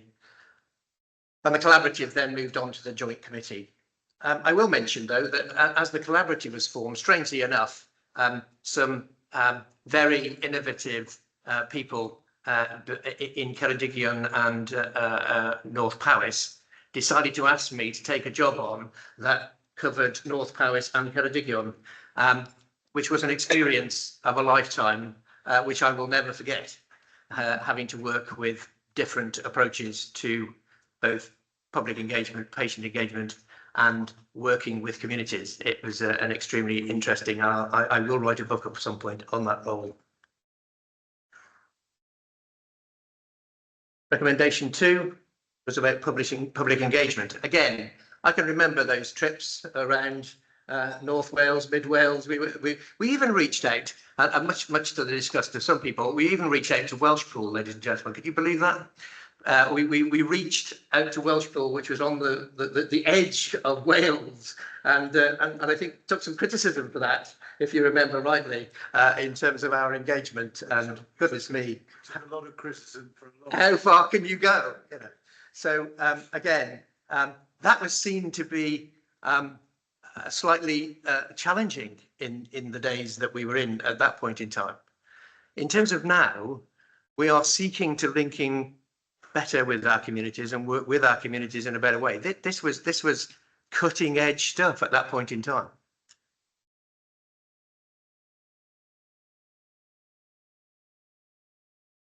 The 3 health boards should redouble their efforts to address the pressures facing local primary care.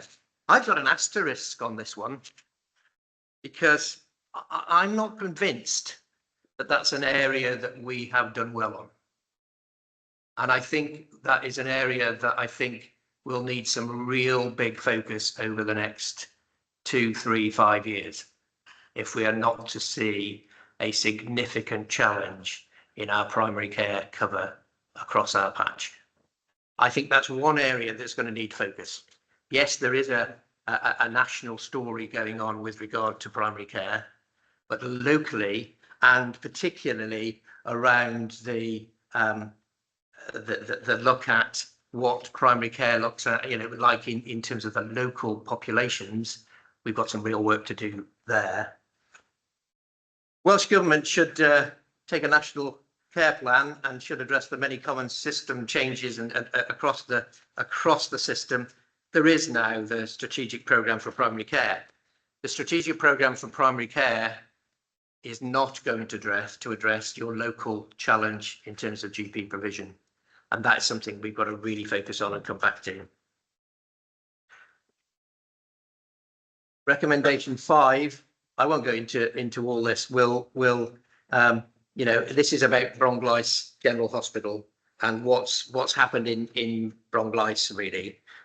In terms of what we've seen there, though, I will just quickly run through some of the things that we have managed to get into place. So, for instance, I don't know whether everybody's aware, but Bronglice Hospital, being the smallest district general hospital in Wales, has consultant anaesthetic cover on site 24 hours a day.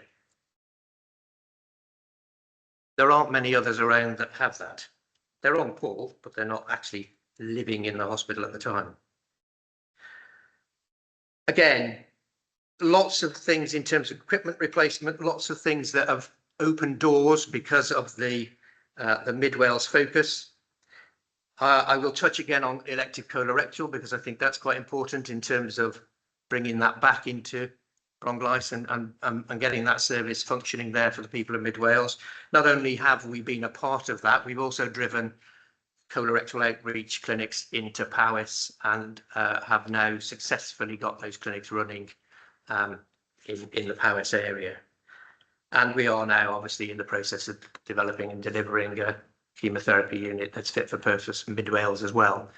One of the things that I think is really important, though, is to understand that we have had to be involved in that as a joint committee team in terms of the delivery of those things, to focus minds on the fact that these services need to be pushed forward in Mid Wales. The Mid Wales Joint Committee team have been chairing, leading, note-taking, action-taking, etc., driving those agendas to be able to get those services where they need to be.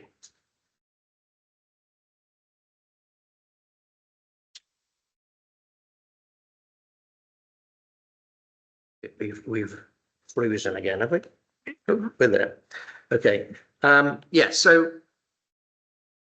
the clinical discussions with colleagues across Mid Wales and bringing the wall between a district general hospital and primary care down, we have set up a Mid Wales clinical advisory group, which is made up of general practitioners, consultants, WAST, various other people, clinically, nursing, etc., that meet together in a way which is then focusing us on the priorities from a clinical point of view on what they need to look at next. That has been a great success. Again, really challenging to get the right people in the room, but has been a great success in terms of clinically focusing the Mid Wales work on the right place, in the right spot.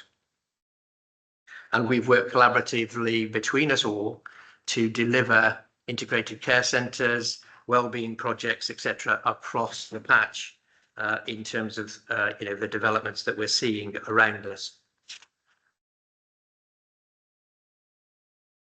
Cardiology services in Bronglice. Well, cardiology services in Bronglice are probably the most stable that there are around now, to be honest. We've got CT angiography happening in Bronglice, we've got pacemakers being fitted, etc., etc. Those are happening, and that is a very stable cardiology department now. And we are now seeing developments in services in Newtown, which are being piloted and run forward and moved forward as an alternative to acute care and acute hospital provision. So really good stuff happening there to take care closer to home if we can't get it to home. Again, surgery, maternity and obstetric services at Bronglice. We've had quite a good conference on sustainability and sustainable services for Bronglice in surgery. We've seen the re-establishment, as I say. We've got a second colorectal surgeon now. We've got the recommencement of urology following the centralisation during COVID. Theatre maximisation plan and how we could work towards using theatres in Bronglice more. And in fact, Bronglice has also helped in achieving waiting times targets for the Mid Wales and wider area in terms of being one of the places that started its elective surgery off again following COVID earlier than most other places did. There's a post-anaesthetic care unit now in Bronglaise, which other places are now modelling, which is kind of cutting out the HDU, ITU element and having people leaving hospital sooner with a shorter length of stay. And that, as I say, is being modelled across other areas as well.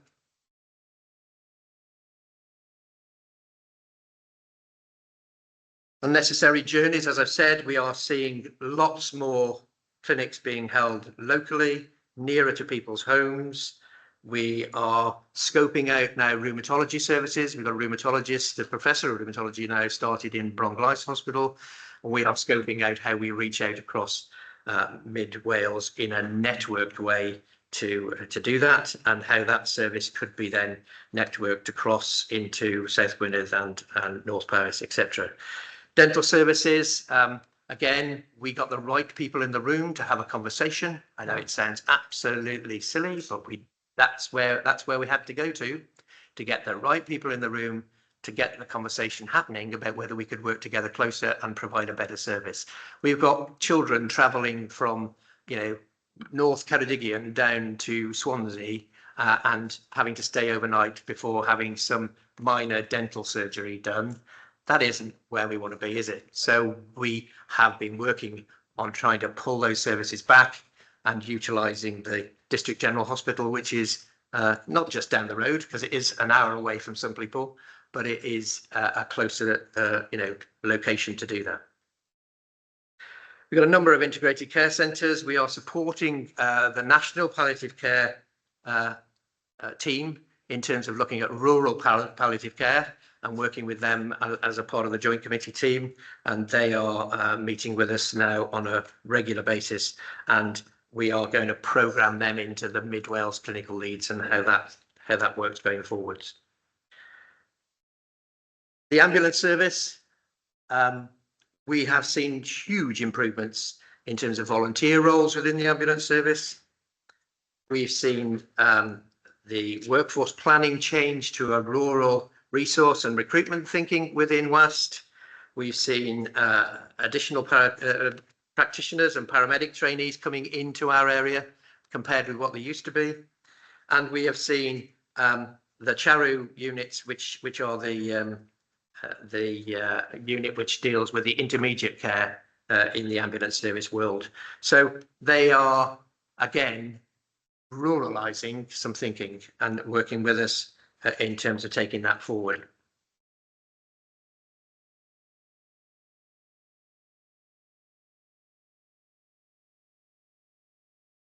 There should be a coordinated effort by all three health boards to identify the opportunities for much greater use of telehealth capacity and determine drive to hasten its implementation. Well, ladies and gentlemen, that is one thing that we can thank COVID for. We created a digital platform and a digital strategy for Mid Wales some years ago. Yes, it was a very nice document, thank you very much. But during COVID, that document became reality.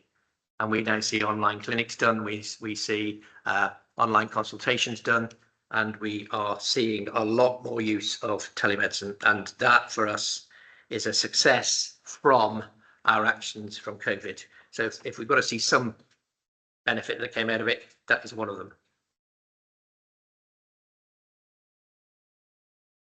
I'm not going to talk through the Centre for Excellence because I think we've talked through that, and thank you, Anna, for that, because I think you have done a great job in that. And in terms of just sort of finishing off, really, I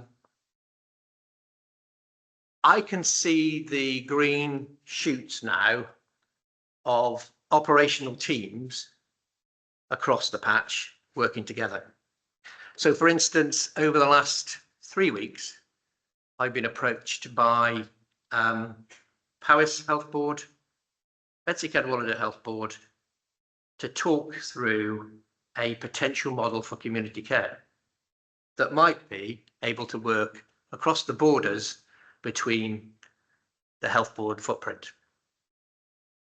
We have seen a meeting being requested. Can we coordinate a meeting around the use of community hospital space and how that might work through in the future, and what might that mean across the patch. Which to me, as I leave this role, is like a goodbye gift, because it is extremely difficult, as others will tell you, to get people into a meeting with their arm up their back. But when there's a need, and they then come to us and ask us to facilitate, that means we are getting somewhere in terms of trying to coordinate the approach. We are entering, though, an extremely difficult patch, aren't we?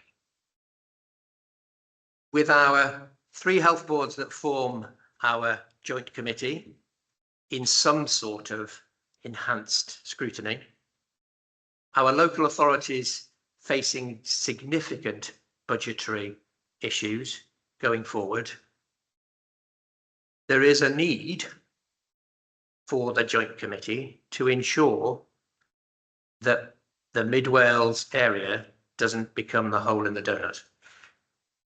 Because when we see services that are being changed around us, we need to focus in on, so what does that mean for the people in the middle of that situation, particularly when we're dependent on England for delivering cross-border services, etc. And those changes can happen there and be pulled away from us without us having to think about, hang on a minute, what does that impact mean?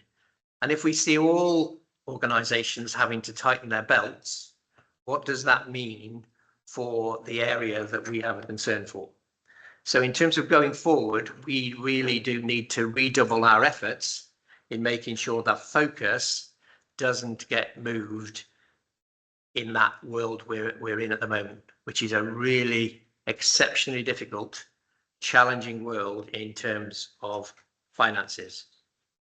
And again, we talked this morning and Hazel took us through the third sector. What does that mean for them?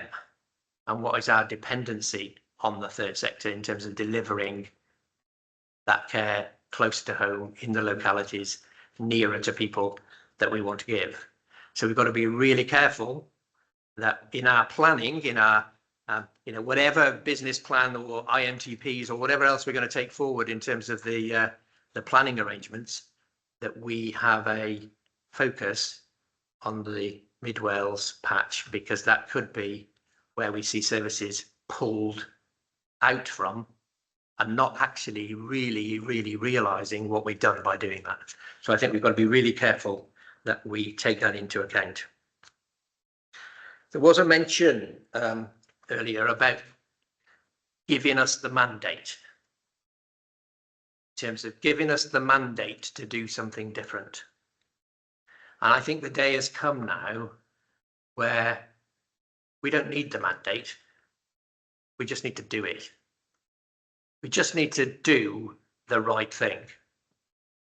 Because most of the time, in my experience over 40 odd years, doing the right thing can hit a lot of boxes in terms of finance, service delivery, and other things. It's a question of making sure that you've got the energy and the effort to do that. But it isn't always easy to link in to hear the difficulties and the challenges that people are facing. It isn't easy to sit down with people and listen to their story. We are slightly averse to that in public bodies. It isn't part of our training to sit down and listen and understand why people are not happy with us. And they're difficult conversations or difficult listening, but that we've got to do more of it. I'm just going to ask Sue Fish now to come up, because Sue was my predecessor in the collaborative and handed me a functioning collaborative that I turned into a joint committee across the patch. And I just thought, Sue, you give us your reflections on the last 10 years and where you think we are and what you think has happened. Would that be all right? Yeah, definitely.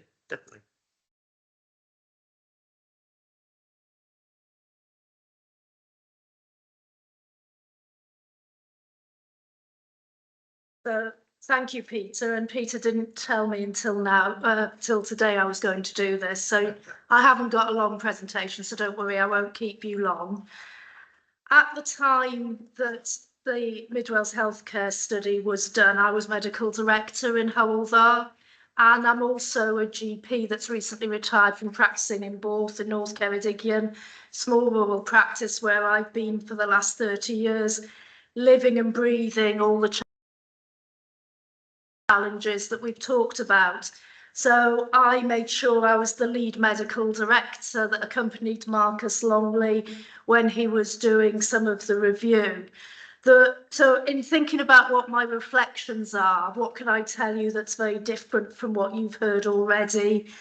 I think one of the first things was, as well as the public being very unhappy at the time it happened, so were the healthcare professionals that were working in Mid Wales. They both within their own professions, but also as advocates for the patients, were extremely annoyed. And so a lot of what they were concerned about was also incorporated into the report.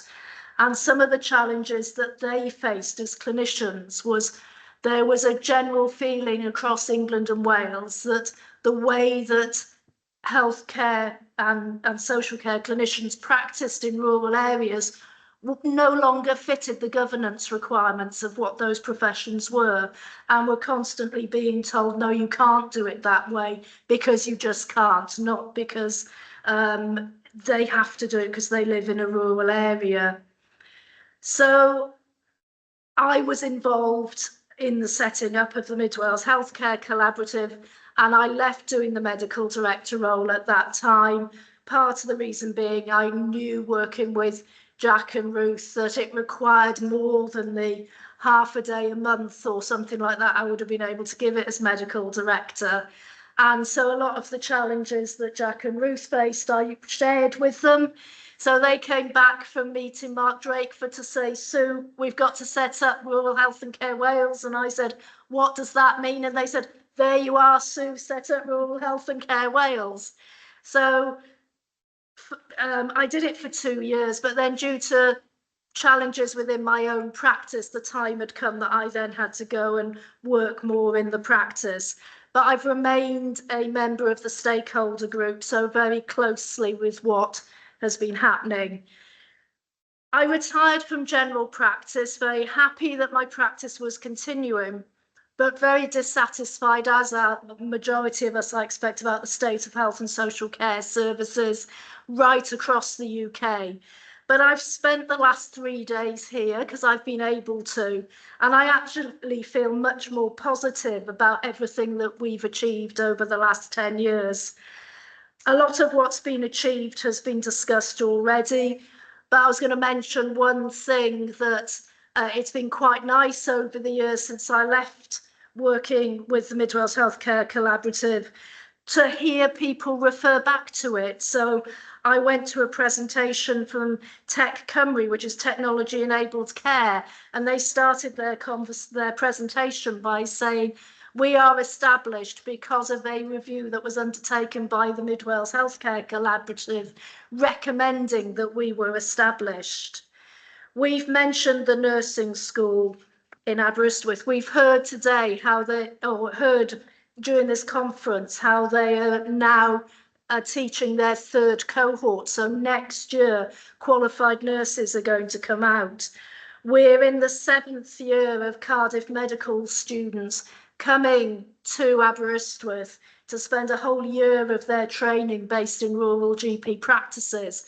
Swansea have developed their primary care academy, and we heard a presentation on 2 days ago talking about the fantastic experience that is arranged for them when they come up to rural Mid Wales.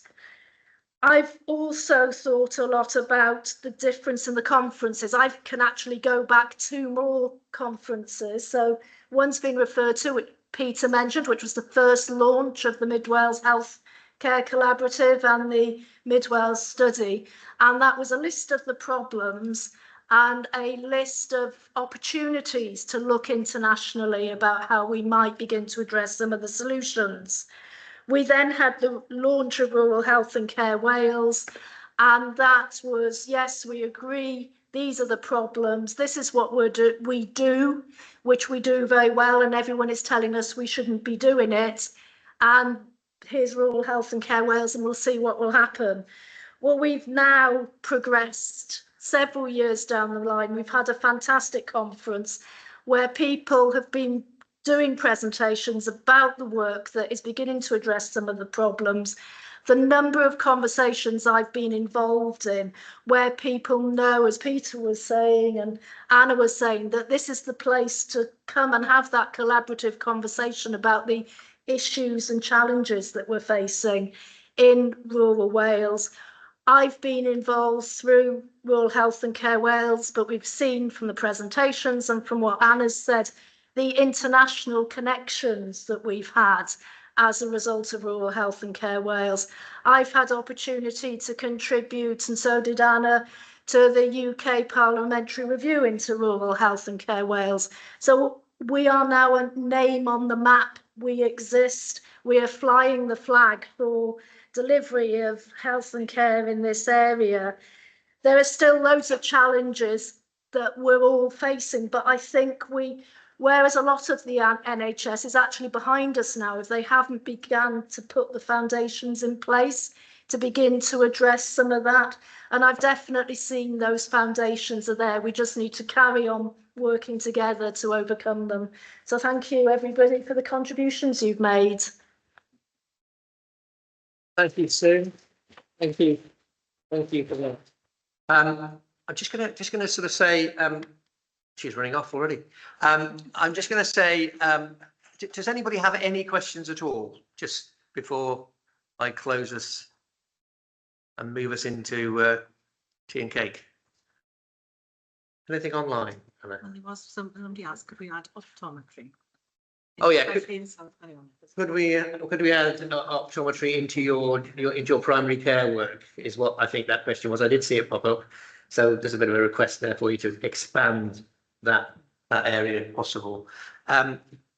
Okay, so if there are no questions, then I've got to come to close the 8th conference that we've had over the last 3 days, which is my final conference. And, you know, I'm very proud to have been involved in both the Joint Committee and Rural Health and Care Wales for a number of years now. But as I move on, I think we're moving on. I'm moving on to a place where things are improved within the Mid Wales patch. And I think there is massive opportunities to take things further. And certainly I will be encouraging whoever steps into my role in this to move things forward as rapidly and put as much energy in as they possibly can. So I just like to sort of do a bit of a list of thanks, if that's okay. Thank you to Anna again, as always. Pulse rate's pretty good today, I noticed on your watch, so that's pretty good. And you know, this takes a lot of sorting out. This event takes a lot of doing and a lot of work. So thank you, Anna, for doing and coordinating that. Thank you to Michelle and Mary and to Lottie. And, you know, their team is a small team. And, you know, they do a fantastic job of pulling this off and putting this together. Thank you to catering. They're not here, but, you know, they do a great job in keeping us fed and watered, and thank you for putting up with the fact that I've been stopping for breaks and people have been going for drinks when they shouldn't have been, so thank you for that. Thank you to the sound system, as always, brilliant. This year's gone really well, so big tick in the box on that one, so thank you for that. Thank you for translation, and particularly in one presentation earlier in the week, so thank you for that. And of course, the Royal Welsh team for hosting us as always and doing a great job of that. I'd also, if I can, like to thank personally Nia, Emma and Anna really for working with me and putting up with me for a number of years now. It isn't easy because I am, you know, buzzing all over the place and trying different things, but they've done a great job of keeping me in track and keeping me in the right place. I'd also like to thank the previous chairs and previous directors, really, because without you, we would have never been here and we wouldn't see all the improvements that we're seeing. And without those, you know, protests and those difficult and challenging meetings that were had over a number of years, we would never be here. So thank you all for that. I'd like to wish everybody well in the journey going forward. I shall play a part from a periphery because I'm not leaving the area, but I'm expanding my area. I think there's one thing I would leave us with. We are better together than apart. Thank you.